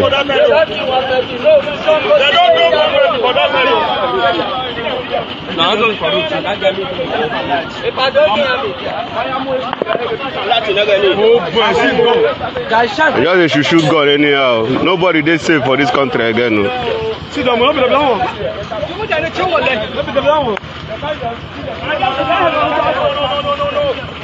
Many people just they come now. Army just come now. I'm gonna be small team. Army people just come now.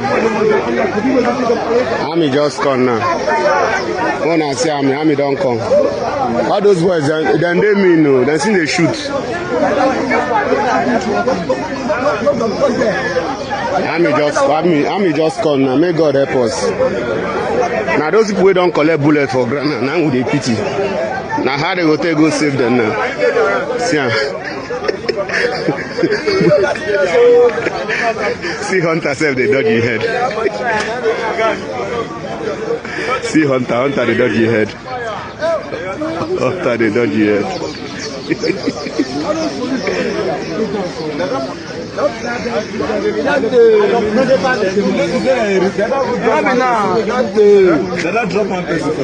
The criminals, they kill one person. I don't know why the criminals, but they don't kill one person for that.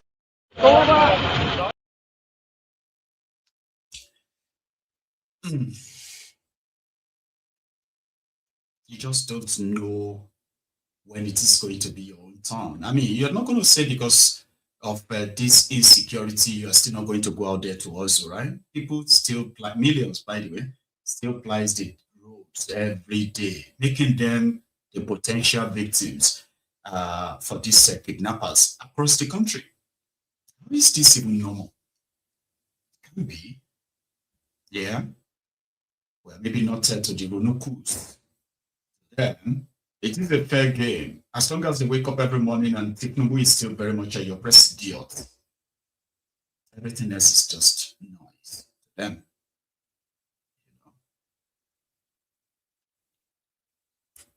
Anyway, let's take a quick detour from this to something else again. The solution that the African Wahala suggested yesterday to end this criminality in a way is for responsible leadership in that contraption to pay attention or invest very much in the people. Ending the poverty or reducing it at least will also reduce the insecurity in the country. Wala proposed that yesterday, but we all know that that's kind of like a lot of ask. Okay. However, the thieves that continue to loot Nigeria, they have sworn to the devil, right? Never to repent. Put it that way. Sometimes when you listen to the stories of how they organize their stealings and looting in order to deny Nigerians, of course, supposed good governance. Yeah. Now, one of those criminals is the former Attorney General of Nigeria. Okay, is Abubakar Malamu, who reigned supreme during the reigns of Buhari. There's also another guy. This one, in fact, was arrested by Malamu. His own name is Abubakar Meina. Yeah, Meina. Something Meina. You remember him? He's the guy in charge of the pension scheme. The guy that looted over 20 billion from the pensioners. Or allegedly, yeah. Well, I actually thought he's in prison. Unfortunately, I saw him today granting press conference. A press conference to tell us that whatever it is that they found on Malamu, it's just the tip of the iceberg. It's actually like a scratch from what the guys looted from Nigeria. He said he will know because he happened to be one of the guys who worked enough to work on recovering looted funds back to Nigeria. They approached Buhari in UAE and promised that he could help in recovering the looted funds from Nigeria. And he was supposed to be paid 5% of that any recovered money. And so far, so good, he said, before they arrested him and accused him of stealing pension fund, right? He said he already helped Nigeria to recover over 1.3 trillion naira. And he was supposed to be paid 5% of that.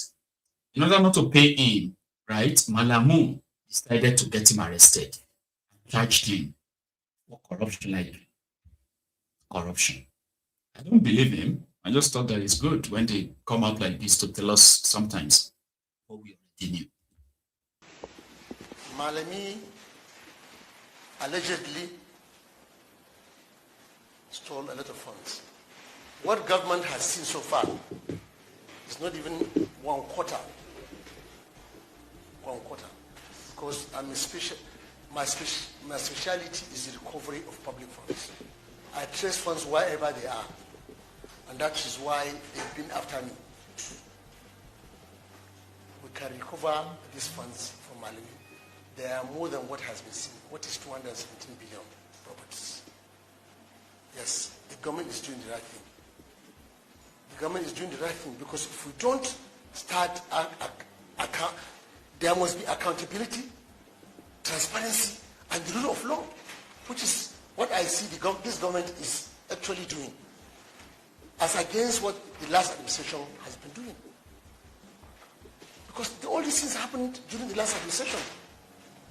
I don't believe this could happen in this administration. How could somebody come to Abu Dhabi? The president, the late president, may his rest in peace, Muhammad Buhari was there. Kemi Adeosun was there. Baba Ngono Mongono, NSA was there. Abubakar Malami was there. They begged me. I refused to come to Nigeria. They went back, came back to Nigeria, went and made my mother insist that I must come. Because Jonathan had told them I recovered 1.6 trillion during his time. This can be stated by Ngozi Okonjo-Iweala. She's there. And 227 properties under Magu. And I can tell you, allegedly, these funds, these things, properties were shared among Magu and his cronies and Malami. It is one of the reasons for the fallout of Malami and Magu. So Nigerians should be asking these questions. Instead, mainly this, mainly that, mainly this. Okay, Let's talk about, they said miners stole 2 billion naira. When you insist that the law must be stronger than power. In 2017, I was invited to meet senior Nigerian government officials in Abu Dhabi, including the Attorney General at the time, Abubakar Malami. I was asked to return and help Nigeria recover stolen public funds. I returned. We signed a whistleblower agreement. Working under that agreement, I helped recover 1.3 trillion for the Nigerian people. And I helped secure additional asset value at 88 billion. The terms were clear. I was entitled to 5% of the recovered 1.3 trillion, 65 billion naira as my whistleblower fees. To this day, it has not been paid.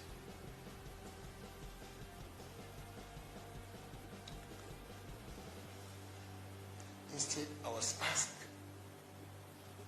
to share it. And from me, I refused. And from that moment, the price of saying no was paid not only by me, but my family. Before I began to ask, because I began to ask questions, simple questions, about 227 recovered properties placed in government custody. Where are they today? Who is managing them? What has Nigeria gained from those 227 properties? Instead of answers, I faced threats. Then my son was dragged into it. My son was accused over allegations said to be from 2010, when he was only 11 years old. Before I even held any public appointment. How does a system look at an 11-year-old child and call him a criminal? Not because of what he did, but because of what his father stands for. In 2019, at 19, the car he was driving was hit with 57 bullets. The car is there for you to see. He survived it. After he survived, he was detained and brutalized in SARS. A teenager, a son, a human being. So tonight, I am not asking for pity. I'm asking for accountability and for basic human decency. How was Nuisance Lele. He's a madman. Oh. I don't want you to believe. I just want you to kind of like hear his own part, trying to tell us that Malamu, whatever they found with Malamu right now is not even up to 1/4 of what he looted. He mentioned Maguluta Crook. Remember the Maguluta Crook, right? The former EFCC guy that got locked up in the Aso Rock cell. Remember that guy? So according to this guy, he helped Nigeria to recover some stolen funds and he was supposed to be compensated. He wasn't compensated. That was why they now accused him of stealing. I didn't even know that he's free. That's a criminal that stole money from the pensioners. Put some of the money in the bank account of his own son, the one he's talking about, his wife, and some members of his family. Yeah, that was what he did there. Right? But he said they only lied against him. And he's, of course, on the side of Tinubu. So he believed that not only that the Bokwari betrayed him, but he wasn't paid the money he was supposed to be paid. Right? This guy is mad. So he said he's a full a whistleblower that wasn't paid, but he was appointed as the chairman of Nigeria Pension Commission or something. And within a year or two, right, according to him, he was managing to stop the people who are stealing the pension fund in Nigeria, only for the same pension money to find its way into different bank accounts of people that were linked to him. But right now, he's happy that the guy that denied him the 66 billion naira that they were supposed to pay him for helping Nigeria to recover looted funds, right? The man himself is in soup right now. Because Malamu actually took all the money as well. All the whistleblower, Nigeria had a whistleblower policy. If you expose money, in fact, under Bokwari, they even announced then that if you know any looted fund anywhere, if that money is recovered, we are going to give you 5%. You know that Malamu stopped it. Yeah, he stopped it. Some are accusing him of actually, redeeming such money and hunting down the whistleblowers so that they will never be able to make any claim to that money. So Malami is so rotten that a lot of criminals who have been burned by him are always going to probably come out now to take their own pound of flesh. Now that the criminals in charge of Nigeria are rewarding other criminals and punishing other criminals. It's crazy, right? Not talking about criminals. Awujale of Ijebuland, Oba Sikiru Adetono died last year, right? And he's been buried. All burial rites and everything concluded. It was time to appoint a new Awujale of Ijebuland. And as expected, there are other vested interests who are trying to put the levers of their own or put their own weight in choosing who is going to be the next Awujale. I am from Ijebuland. I am from Ijebu. As an Ijebu man, I understand the entire process that I believe always come together before a king is chosen. In Ijebu, because I am from Ijebu, and I'm a red-blooded Ijebu man. I'm very, very Ijebu, like I'm very, very Ijebu. So I'm like that Ibile guy, okay? So this is my own area. And somehow, last time I had this kind of a chat with somebody, it just reminded me that forget about what you were taught, what they taught you when you were growing up, okay? Forget about that. A lot of things are no longer like what they normally used to be, simply because some people have put their own personal interests above anything called traditional culture, name it. And I said, no, that's not for Ijebu. Ijebu is so different that you wouldn't want to have their problems, But my friend was like, nah, you are living in the past. We have the Afobajes, the kingmakers, who have to consult, again, our own supposed oracles in order to choose who is going to be probably the best and peaceful Awujale for the whole Ijebus all over the world. So the process was ongoing. Candidates from different ruling houses that are qualified to participate have submitted their own CVs, their names, and all that. The list is quite long. More than 100 people want to be Awujale of Ijebuland, the paramount ruler of Ijebuland, by the way. But we do have a governor. A governor called Dubious Dapo, the Ogun State governor. He is interested, as he should be, as they normally do, since we have now been having the political obas in Yoruba land. Unfortunately, tradition, culture, the rest of all those things are no longer matter to these guys, not anymore. They've desecrated this valued culture, this valued tradition to what is now more or less like a showmanship, unfortunately. But you know what happened? The kingmakers were almost like pulling down the list of those who wanted to be the Awujale. They pulled the list down, but they were also need the supposed blessing or authority of the state governor in this instance. All right. So they haven't concluded who is going to be until when the governor sent his own letter, the commissioner of local government or the commissioner for local government and chieftaincy affairs or something, to send a letter and say they should stop the process of this election process, that they should end it. Don't do any screening anymore. Don't do any of this, your process, wherever anymore. Order from above. Because the governor has chosen somebody who is a current House of Representative member, I believe, representing somewhere in Shomolu, somewhere in Lagos. Right? So to come and be the next Awujale. And the kingmakers were like, what? No, that is not how it is done. And that is the real Ijebu that I know. I'll show you something.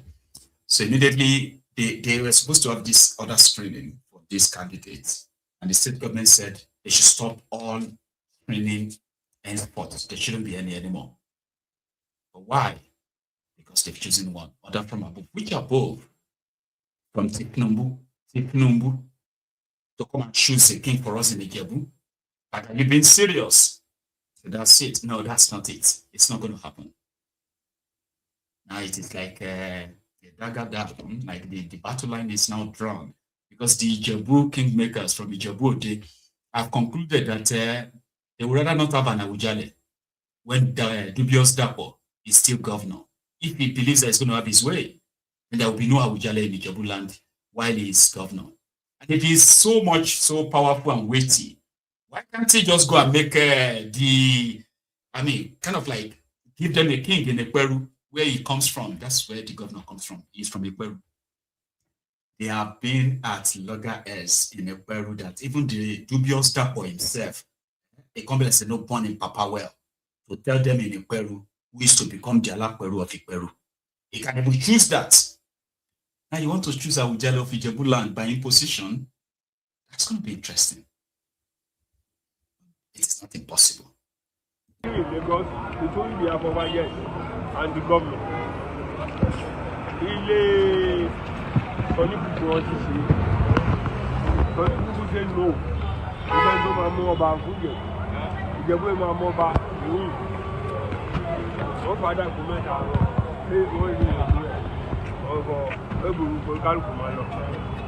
Only governor needs or no agbára o ẹgbẹ́ nìyẹn ṣé irú náà ní kúkú èkó tẹ̀lé nù máa alẹ́ mọ́ àbí jáde dédé wọn ṣá ọlọ́wà fẹ́ni tó ẹ̀jẹ̀ kan lò agbára wọn unanimous Ìjẹ̀bú àwọn inú mi dùn ẹ̀rọ kí wọ́n àdírẹ́sì rẹ̀ Ìjẹ̀bú àwọn nítorí wọ́n lè ṣe ní ìlú èmọ̀ rẹ̀ ẹ̀ ṣe àwọn ọmọ ọ̀dọ̀ òun ẹgbẹ́ àwọn kan lọ́mọ.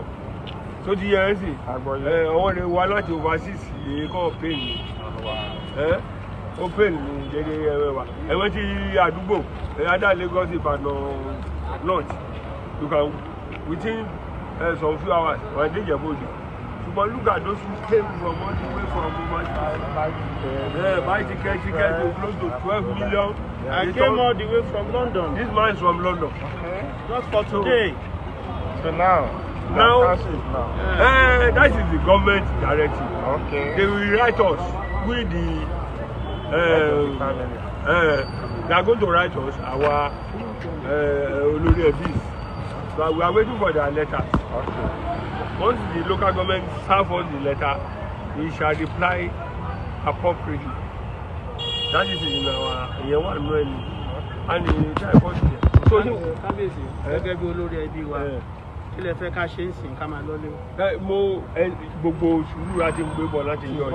Ṣá máa ṣe sùúrù yẹn lọ. Ṣẹ́gbọ́n. Torí ti ní ìjẹun tó kọ́kọ́ rush me out. To come and meet you, I can't leave you alone. Kó ṣe sọ́jà ni. That explanation. Never mind.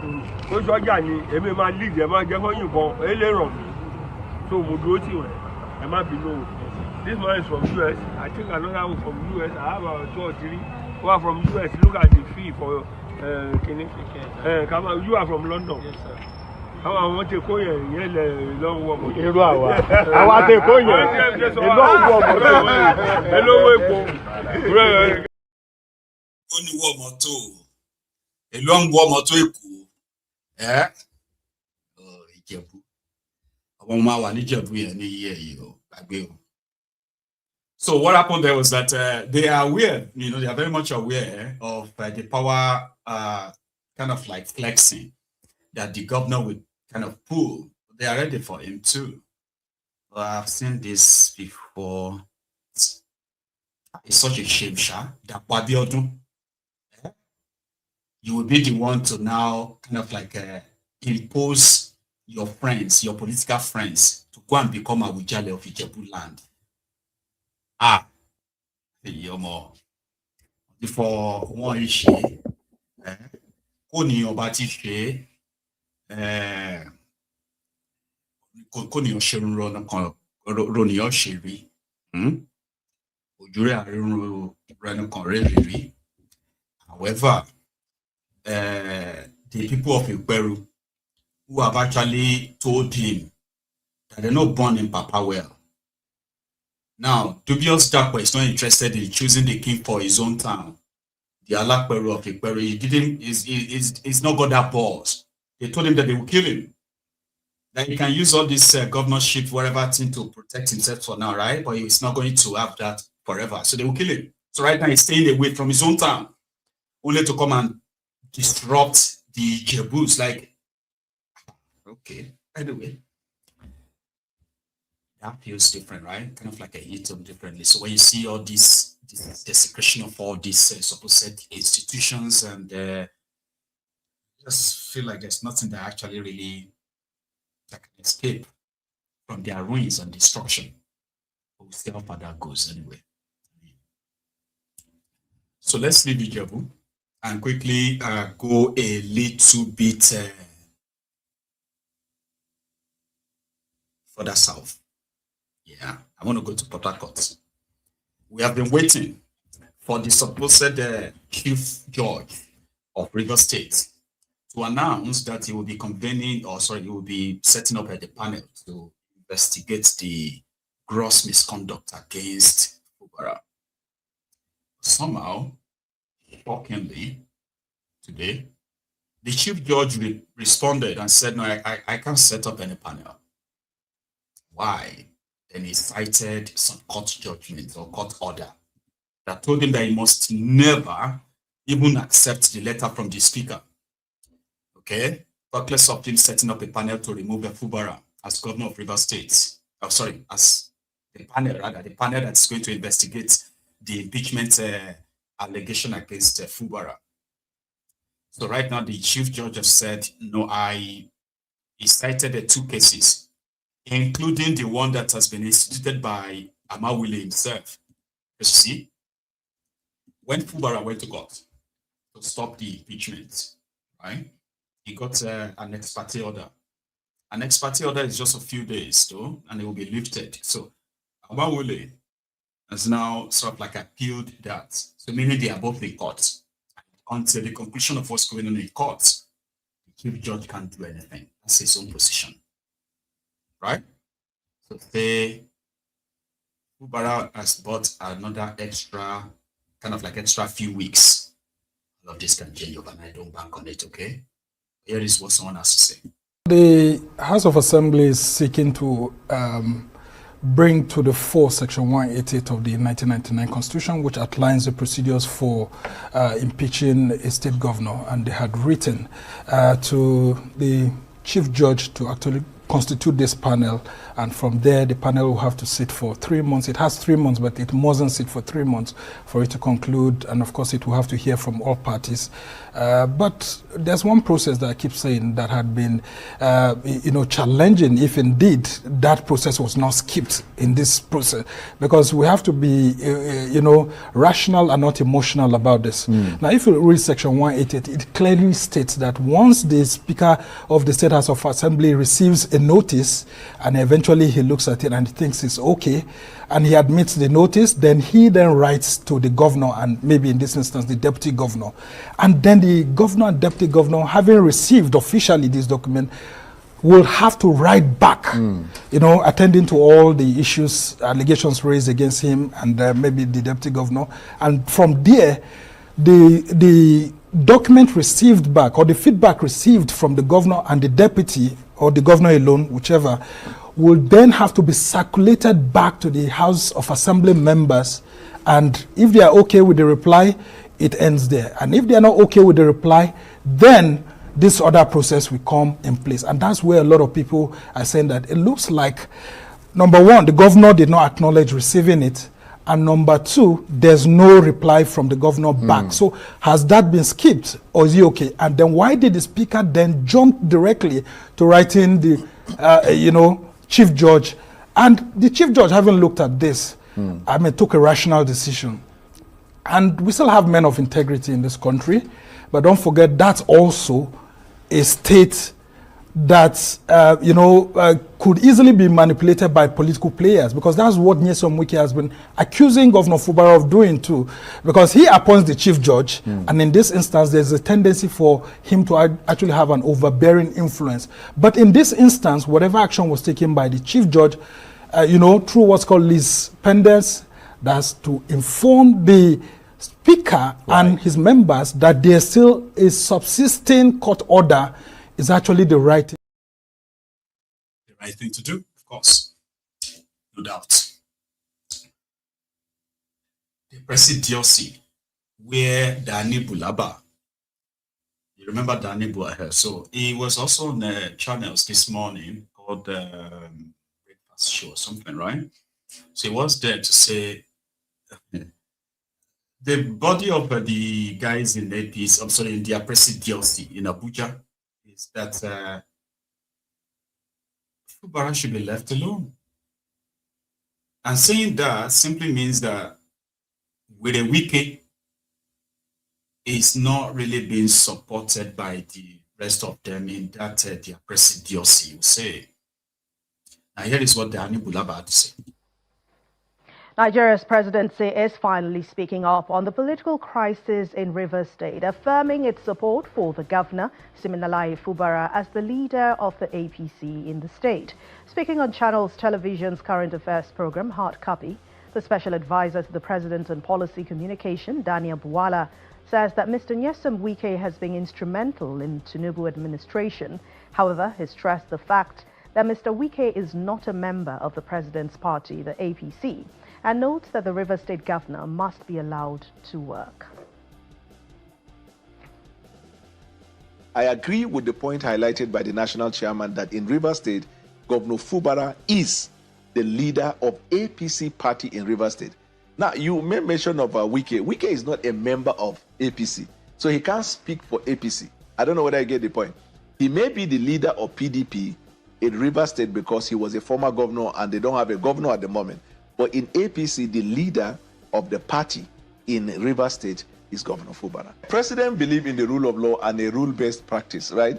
With respect to the party affairs, what the national chairman said is the position president sticks to because he respects party procedure. We have had people who complain that as a cabinet member, Wike enjoyed more benefit than anything. You know, when you leave a treasury single account. He delivered more than most.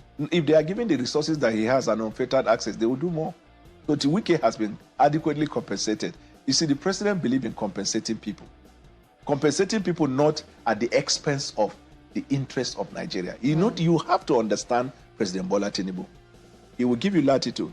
He will give you privilege, but not at the expense of what is the right thing to do. Now, when you cross that line, nobody will tell you, you will know. So the matter between Wike and Fubara is already handled. Handled in the sense that you ask the question, who is the leader of the party? In this case, we say is the governor. For the impeachment procedure is consistent with the practice of law, right? Okay. And the requirement. And then the governor will deal with it. There have been orders of court that stopped the impeachment, right? The party is clear. Nobody should stop Fubara from governing the state. And that one should be clear to everybody, that the party sticks with the leaders of the party in their respective state. Okay. In fact, the president even respects the right of a state in which a PDP governor is a governor, and maybe somebody, APC, wants to disturb him. He believes that the governor should be allowed to govern the state. Okay. That is his disposition. That's his approach. Nuisance, Lele. Tinubu no tell that. Do you understand, Bob? Yeah, maybe the body language of everybody in the place is that they are tired of Willie Wike. Fubara is no longer in PDP. You are not a member of APC.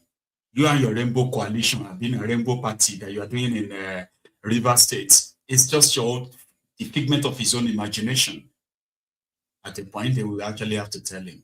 Here is their party chairman saying, if you want to work for Tinubu, come and join their party.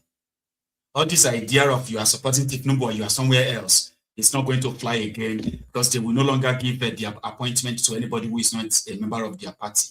Guess what? A lot of people believe that he is actually talking to Wike. In 2027, as a party chairman, I will stand strong to defend the position that if you're not prepared to join us, you shouldn't be given appointment. We encourage and support the members of political party to be in position. If you're a technocrat, go and be a consultant. but not taking political appointment and not going back to support the party that brought you to power. If all of us decide to be, if all the appointees decide to become technocrats, the party will never return back to power. So there's nothing like technocrats. And as a party chairman, I stand with the position of that they are all political appointees of our party, the APC. When I look at the numbers of registered, that's the members that have registered so far as members of APC on our e-registration platform, out of the 6 regions, it is only the Northwest that has hit up to 20% of the total registered members of the APC. But we will not give up as North Central. So far, you have the largest number. And the good news also is that out of the people that registered in the Northwest, 48% of them are people within the age of 18 and 35. At the national level, we have the average is 47%. But in the Northwest, Northwest has the highest number of young people who are registered as members of the APC, making 48% in terms of numbers. It means the young people own this party. Because people within the age of 18 and 49, they form roughly about 83% of the registered members of the party. All those of us who are 50 years and above, we just form 17%. Now, I think that you've joined us now. So you're no more among those people who own the party. Minister of Youth has a big job to do. The party belongs to the young people. So don't be a consultant for APC and expect political appointments. That's kind of like a warning. Our time has been fast spent, by the way, far gone. So we'll be rounding up soon, but we are still in reverse. Okay. So Ankyo Briggs, he's one of the leaders from that state who have stood behind Fubara. Spoke openly against Wike. And here she is. After the chief judge of the state refused to set up the panel to remove Fubara, Ankyo Briggs is back on TV. What is it? What's the agreement? Shehu, do you know the agreement that Nyesom Wike is shouting about? Agreement, agreement. Everybody is shouting agreement, agreement. The lawmakers are shouting, and supporters of Nyesom Wike are shouting, no Wike, no Rivers State. You can't say that. I mean, everybody else in Rivers State. I mean, how can you say that without one man, a state will not exist? Where is that political? And where is it acceptable? Well, it may be acceptable anywhere else, but I do not believe that the majority, and I do know that the majority of Rivers people are in support of Siminalayi Fubara. His support is organic. And therefore, if today he finds himself, for whatever reasons he has decided as the governor of Rivers State, that he has to move to the APC to survive as a governor of Rivers State, then the organic support he has is fully behind him. I may not be a member of APC, but I am a daughter of Rivers State. And when it comes to the elections in Rivers State, I know whom I'm going to vote for. It will depend on what the person is offering and the circumstances. And so whether the person is in APC or PDP, PDP had the Niger Delta for how many years? They only just lost it in Tinubu's tenure, and it's not even up to 3 years. that PDP lost this region. It was fully and totally a PDP region, and yet somehow PDP region until Wike and others decided to be on the side of the APC. But there were those before Wike as well, so it's just Wike came to close at the deal, you will say. But so Yomi, the guy that was with Oldepo sometimes back, right? He's got his own business center in Port Harcourt. He's also the prayer consultant for some of these politicians as well. Ibi Yomi, that's his name, right? He believes that all that is going on right now in River State is actually spiritual. Spiritual problem, I don't know, maybe I should agree with him. That's so possible. Because if God speaks to me, I will say it. No mortal man, I repeat, can solve the problem of River State. No mortal man. It's not a physical problem. Has the president been able to solve it? No. I'll give you the story so you know I'm a man of God. Ada George was a governor. Odile was under him. Odile and him fought. Odile was his boy. Odile, Amechi was his boy. Amechi and Odile fought. Amechi, Wike was his boy. Wike and Amechi fought. Simfra was a boy to make it. Wike and him are fighting. It can never be solved by any physical mess except by the hand of God.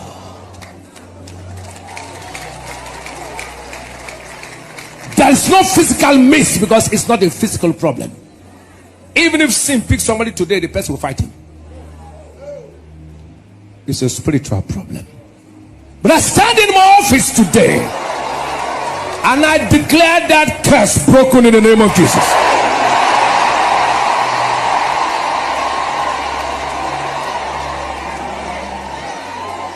They have tried all means. Even the president have not been able. No mortal man told me, but today, market, I decree that curse broken right now. In the name of Jesus. Whatever has followed. What shall I say unto the Lord? Yes, Lord. All I have to say, thank you, Lord. What shall I say? Thank you,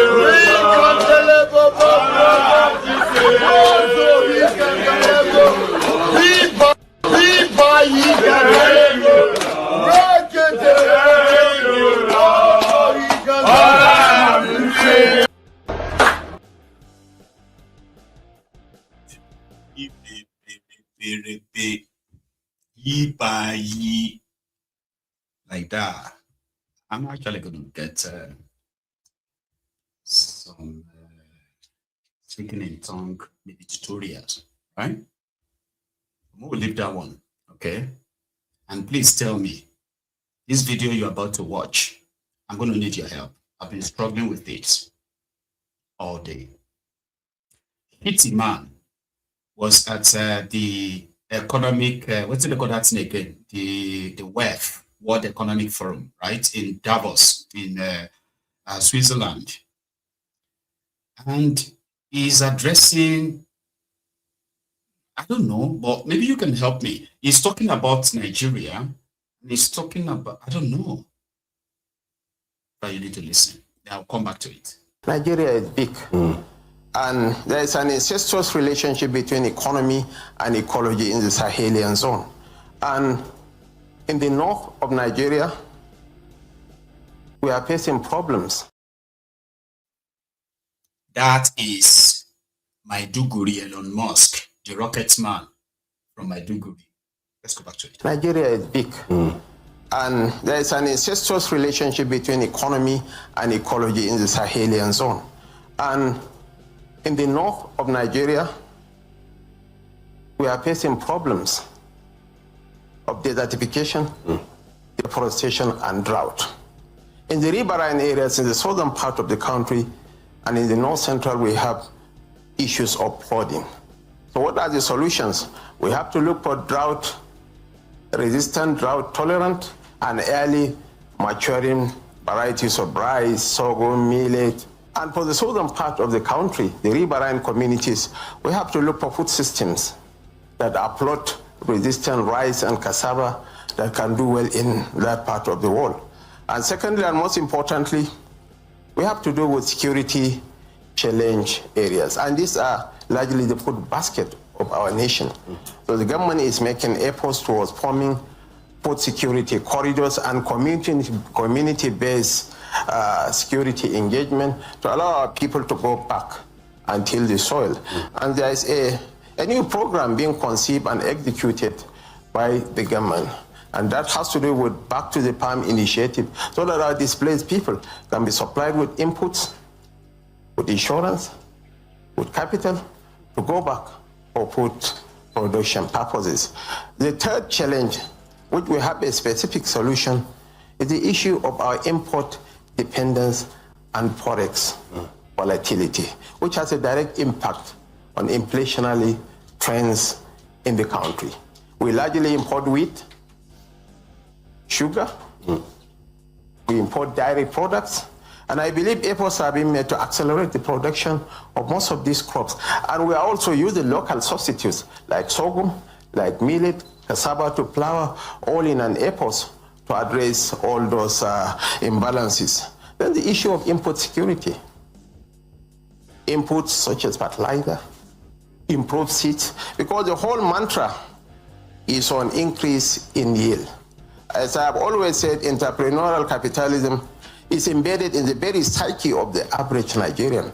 But what our people are lacking is the wherewithal to place them on Jeffrey Sachs' first ladder of development. And the present administration is determined to change the narratives. And in the fullness of time, Nigerians will come to benefit tremendously from our initiatives. Nigeria is... If we lend ourselves to innovation,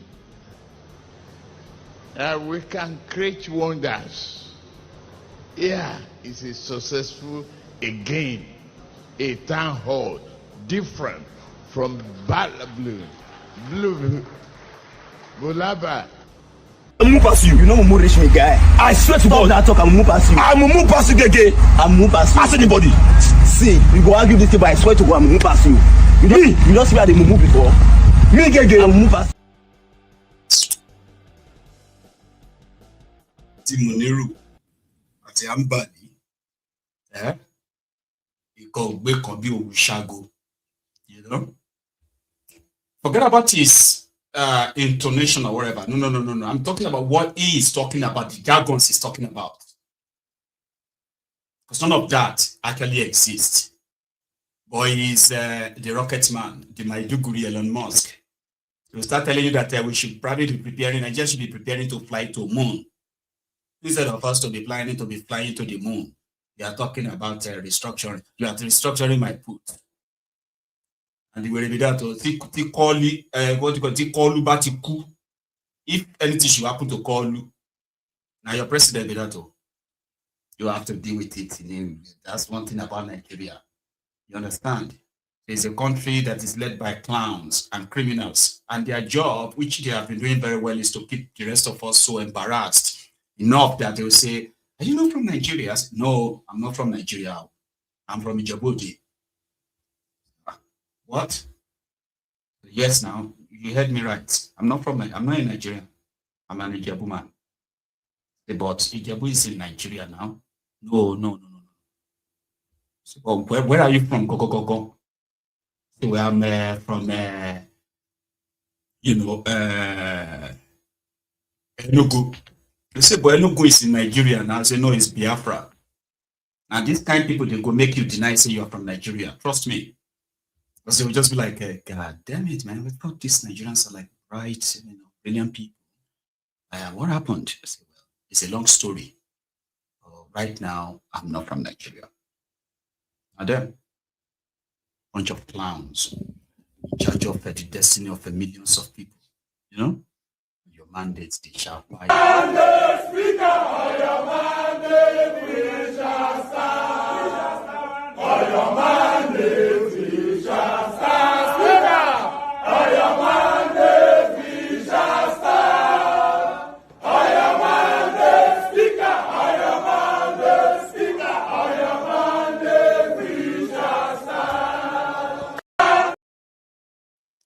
sectors. But there is one more though. There's one more thing. I remember hearing the story of Fujimoto. You remember that guy that was crying that he collected contracts from the Enugu state government, and then he did a very terrible job. That he was to be arrested, and he went on TV to say because the Enugu state government felt like they were defrauded, that he scammed them, so they demanded for the refund of all the money paid to him. Yeah, the EFCC got him, and then he had to cry to say, "No, this is not me. I'm a very responsible businessman." I think he is a very responsible businessman, by the way, because he said they shouldn't have taken this to the media. You know, a Yoruba man from Yoruba land, who is enjoying the one Nigerianness, Abi, got a multi-billion naira contract to build schools in Enugu, only for him to mess it up, and it became a messy deal. So they demanded that he had to refund the money. So yesterday, the Enugu state government, right, told us that he has refunded a whopping sum of 1.23 billion naira from the money they paid him. So it's quite like, that's honorable, right? That's kind of like honorable to say, "I'll pay the money back. I'll pay the money back. They shouldn't spoil my business name." Now, I have to tell you that he's been paying the money back because I was one of those who showed you that he took the money and did a bad job. So yeah, 1.23 billion naira paid back to the Enugu state government from a bad business gone sour. Present this to you as part of the effort of the EFCC how to recover this fund for Enugu state government. And I hope that this again will just strengthen the collaboration that exists between the EFCC and critical stakeholders. Thank you so much. Thank you. Thank you. Thank you.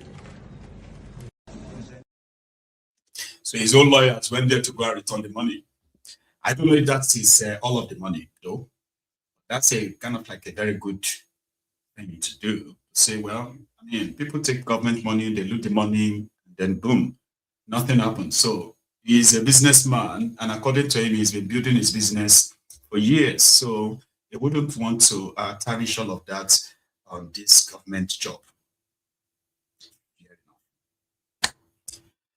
In Delta, it's been a while we heard from Bright, still Bright. So Bright is here with us this evening with something also different. A girlfriend who couldn't use her own relationship with her boyfriend to get whatever she wanted from a boyfriend decided to hire some guys, armed robbers, to help rob her boyfriend, and then it backfired. Let's go to Delta. Right. Edafe. I am SP Edafe Bright, and this is Delta State Police Command. Today we are here with,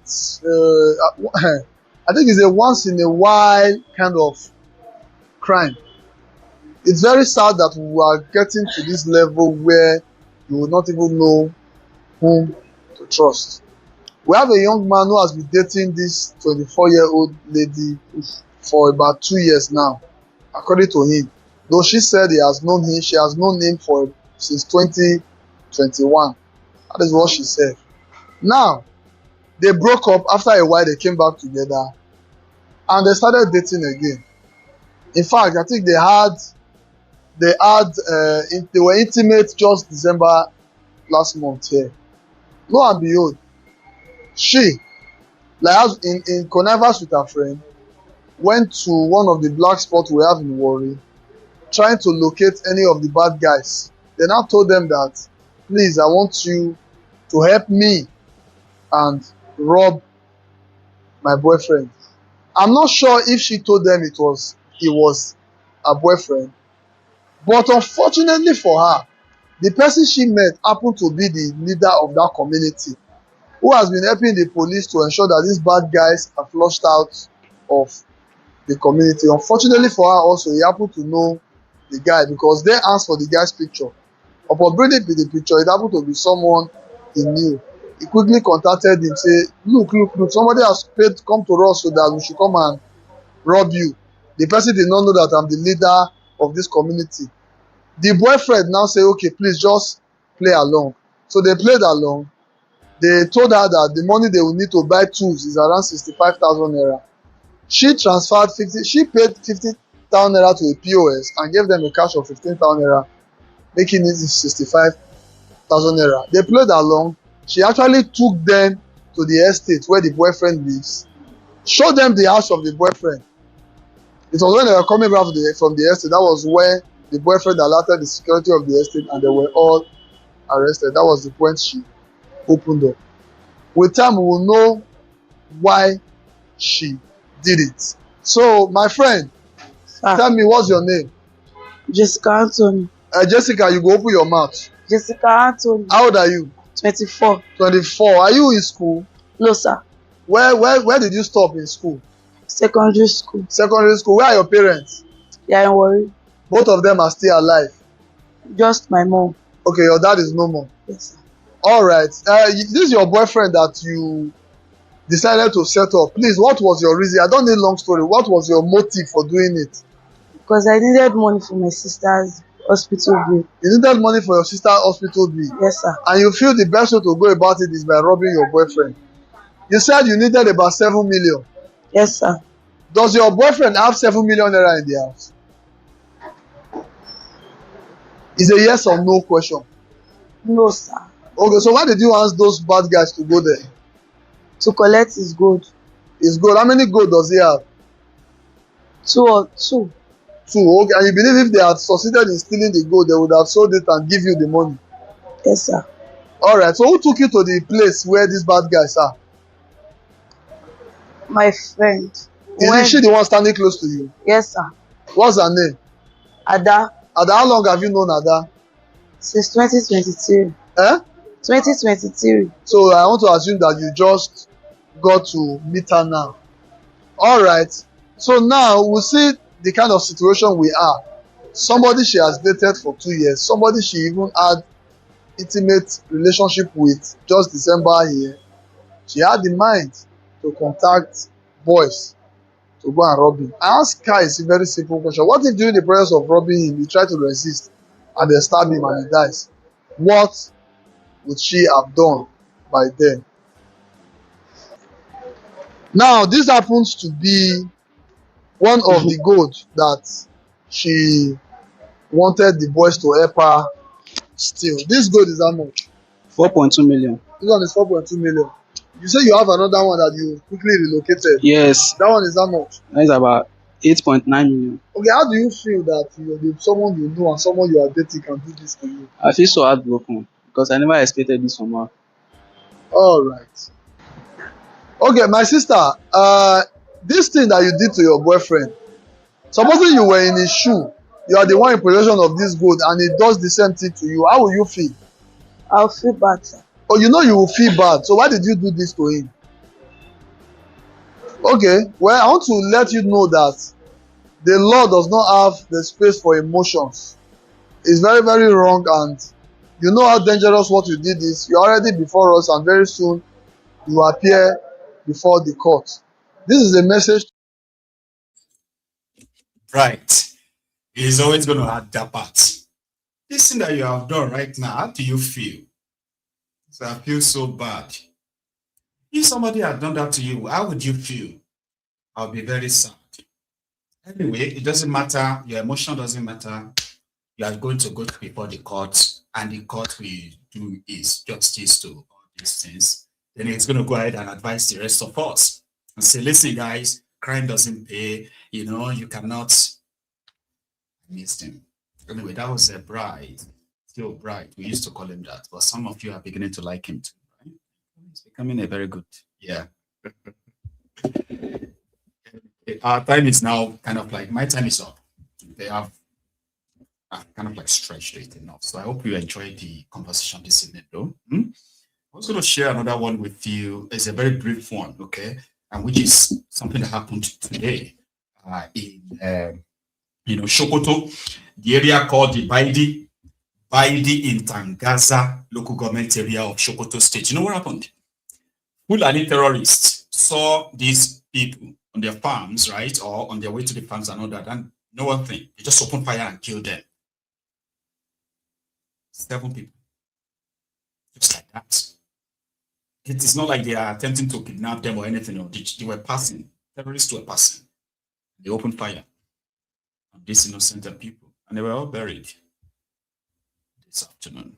This was from Sokoto, a community called Baidi community in Tangaza local government area of Sokoto State.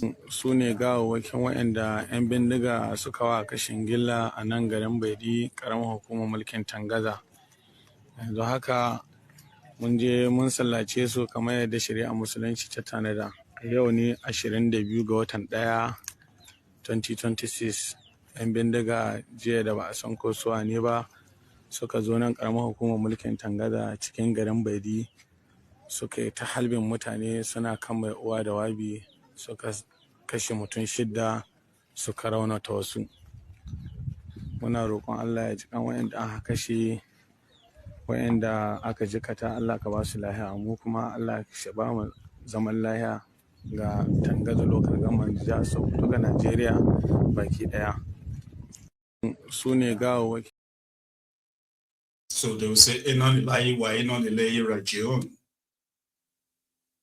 God rest their souls. 6, not 7, 6 people died right away, and unspecified number of people sustained bullet injuries. Anyway, let's call it a night. Thank you so much for your time, everyone. And remember, as you are leaving, remember to like the broadcast if you haven't already. I'm going to see you another time. Enjoy the rest of your evening and join me another time. So it's going to be a good night.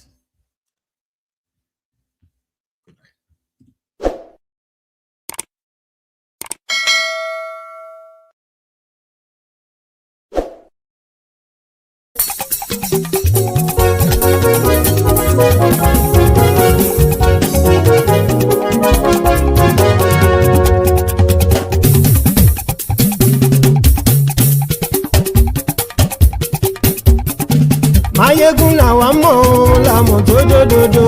Mayegun Diary, Mayegun number 1. Mayegun làwa mọ̀ làmọ̀ tó dòdòdò. Mayegun Diary, Mayegun number 1. Mayegun ti dé o, ọ̀rẹ́ ará ìlú. Mayegun Diary, Mayegun number 1. Lórí Facebook, lórí YouTube. Mayegun Diary, Mayegun number 1. Gbogbo bó ṣe ń lọ ni Mayegun já wa sí. Mayegun Diary, Mayegun number 1. Àṣírí ọ̀jẹ̀lú kì í bò níbẹ̀ o. Mayegun Diary, Mayegun number 1. Bó bá ṣe eré àní Mayegun máa wí. Mayegun Diary, Mayegun number 1. Ó sì tún ṣe eré wàá gbọ́ níbẹ̀ o. Mayegun Diary, Mayegun number 1. Mayegun Diary, Diary politico. Mayegun Diary, Mayegun number 1. Godfatherism kò sí lọ́rọ̀ Mayegun. Mayegun Diary, Mayegun number 1. Ẹ farabalẹ̀ sẹ́ o kẹgbọ́rọ̀ lẹ́nu o. Mayegun Diary, Mayegun number 1. Àní Mayegun làwa mọ̀ tó dòdòdò.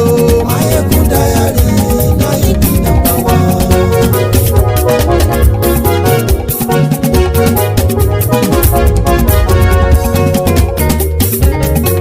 Àní ẹ̀sùn ràkì. Mayegun ti dé. Mayegun ti dé. Ọ̀jẹ̀lú ẹ̀sùn ràkì.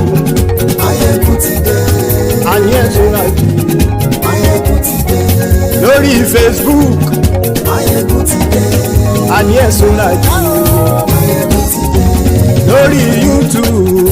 Mayegun ti dé. Àní ẹ̀sùn ràkì. Mayegun ti dé. Bọ́ bàbá gbé wúrẹ́. Mayegun máa wí. Àní ẹ̀sùn ràkì. Mayegun ti dé. Ijó ìgbádìyẹ. Mayegun máa wí. Àní ẹ̀sùn ràkì. Mayegun ti dé. Pẹ̀sìdó bá rúfin o. Mayegun máa wí. Àní ẹ̀sùn ràkì. Mayegun ti dé. Kí gómìnà kówó jẹ. Mayegun máa wí. Àní ẹ̀sùn ràkì. Mayegun ti dé. Ọlọ́pàá tí ń darí bá. Mayegun máa wí. Àní ẹ̀sùn ràkì. Mayegun ti dé. Aṣòfin tí ń rúfin o. Mayegun máa wí. Àní ẹ̀ sọ́ra kì í. Máyégún ti dé. Òkúra olóṣèlú. Máyégún mami. Àní ẹ̀ sọ́ra kì í. Máyégún ti dé. Ọ̀jẹ̀lú ẹ̀ sọ́ra kì í. Máyégún ti dé. Àní ẹ̀ sọ́ra kì í. Máyégún ti dé.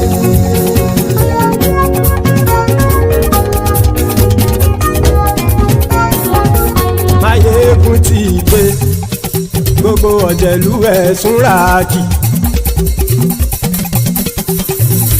Máyégún ti dé. Gbogbo ọ̀jẹ̀lú ẹ̀ súnra kì. Ṣùgbọ́n ní bá ti ṣe èyí tó yẹ kí wọ́n ṣe, ọmọ bá dèrò ní fi wọ́n níran o. Máyégún ti dé. Gbogbo ọ̀jẹ̀lú ẹ̀ súnra kì. Máyégún ti dé. Gbogbo ọ̀jẹ̀lú ẹ̀ súnra kì. Ṣùgbọ́n ní bá ti ṣe èyí tó yẹ kí wọ́n ṣe, ọmọ bá dèrò ní fi wọ́n níran. Wọ́n fowó bẹ́ẹ̀ o, Máyégún ó sọ pé wọ́n ò fẹ́ bẹ̀. Wọ́n fowó bẹ́ẹ̀, Máyégún ó sọ pé wọ́n ò fẹ́ bẹ̀. Oníkan ṣáàtì ṣe èyí tó yẹ kí wọ́n ṣe, fáwọn ará ìlú tó gbé wọn débẹ̀ o. Máyégún ti dé. Gbogbo ọ̀jẹ̀lú ẹ̀ súnra kì. Máyégún ti dé. Gbogbo ọ̀jẹ̀lú ẹ̀ súnra kì. Ṣùgbọ́n ní bá ti ṣe yìí tó yẹ kí wọ́n ṣe, ọmọ bá dẹ́rọ̀ ò ní fi wọ́n níran. Kì máa yí ṣe eré, ọ̀rọ̀ yìí kì í ṣe ẹ̀fẹ̀. Kì máa yí ṣe eré, ọ̀rọ̀ yìí kì í ṣe ẹ̀fẹ̀. Ẹni bá ti lè lẹ́bọ̀ lẹ́rù o, ọmọ bá dèrò kàṣà ìtú wọn síta. Máyégún ti dé. Gbogbo ọ̀jẹ̀lú ẹ̀ súnra kì. Máyégún ti dé. Gbogbo ọ̀jẹ̀lú ẹ̀ súnra kì. Ṣùgbọ́n ní bá ti ṣe yìí tó yẹ kí wọ́n ṣe, ọmọ bá dẹ́rọ̀ ò ní fi wọ́n níran. Tẹnitẹni ọmọ Máyégún ọ̀rẹ́ ara ìlú mọ̀mọ́ ni mo fọlọ́run ṣọ́ ẹ̀ bá kìlẹ́bù. Lóòótọ́ olódodo ìlú ọ̀tá ìlú mọ̀mọ́ ni ìwọ ṣá máa ń ṣọ́ra kò sì mọ́ bẹ̀rù. Bọ́tà ń lè rí bóníṣègùn lé káwọn mọ̀mọ́ fi ṣera wọn ni ó ti dẹrùn tí wọn ò gbọ́dọ̀ sì mọ́ bẹ̀. Èèpo ọ̀bọ lọmọ bá dérò tàjẹ́ ò gbọ́dọ̀ jẹ́, ó ti dọba lórí àbínú ẹni kò sì mọ́ bùyà. Àìsíwọ́lu ní ẹnìkẹ́ ìgbódì ẹyin lábàrá o, ó kó ẹni tó bá dán wò á kàmù. Máyégún ti dé. Gbogbo ọ̀jẹ̀lú ẹ̀ súnra kì. Máyégún ti dé. Gbogbo ọ̀jẹ̀lú ẹ̀ súnra kì o. Ẹni bá ti ṣe yìí tó yẹ kí wọ́n ṣe, ọmọ bá dèrò ní fi wọ́n níran o. Máyégún ti dé. Gbogbo ọ̀jẹ̀lú ẹ̀ súnra kì. Máyégún ti dé. Gbogbo ọ̀jẹ̀lú ẹ̀ súnra kì. Ṣùgbọ́n ní bá ti ṣe yìí tó yẹ kí wọ́n ṣe, ọmọ bá dẹ́rọ̀ ò ní fi wọ́n níran.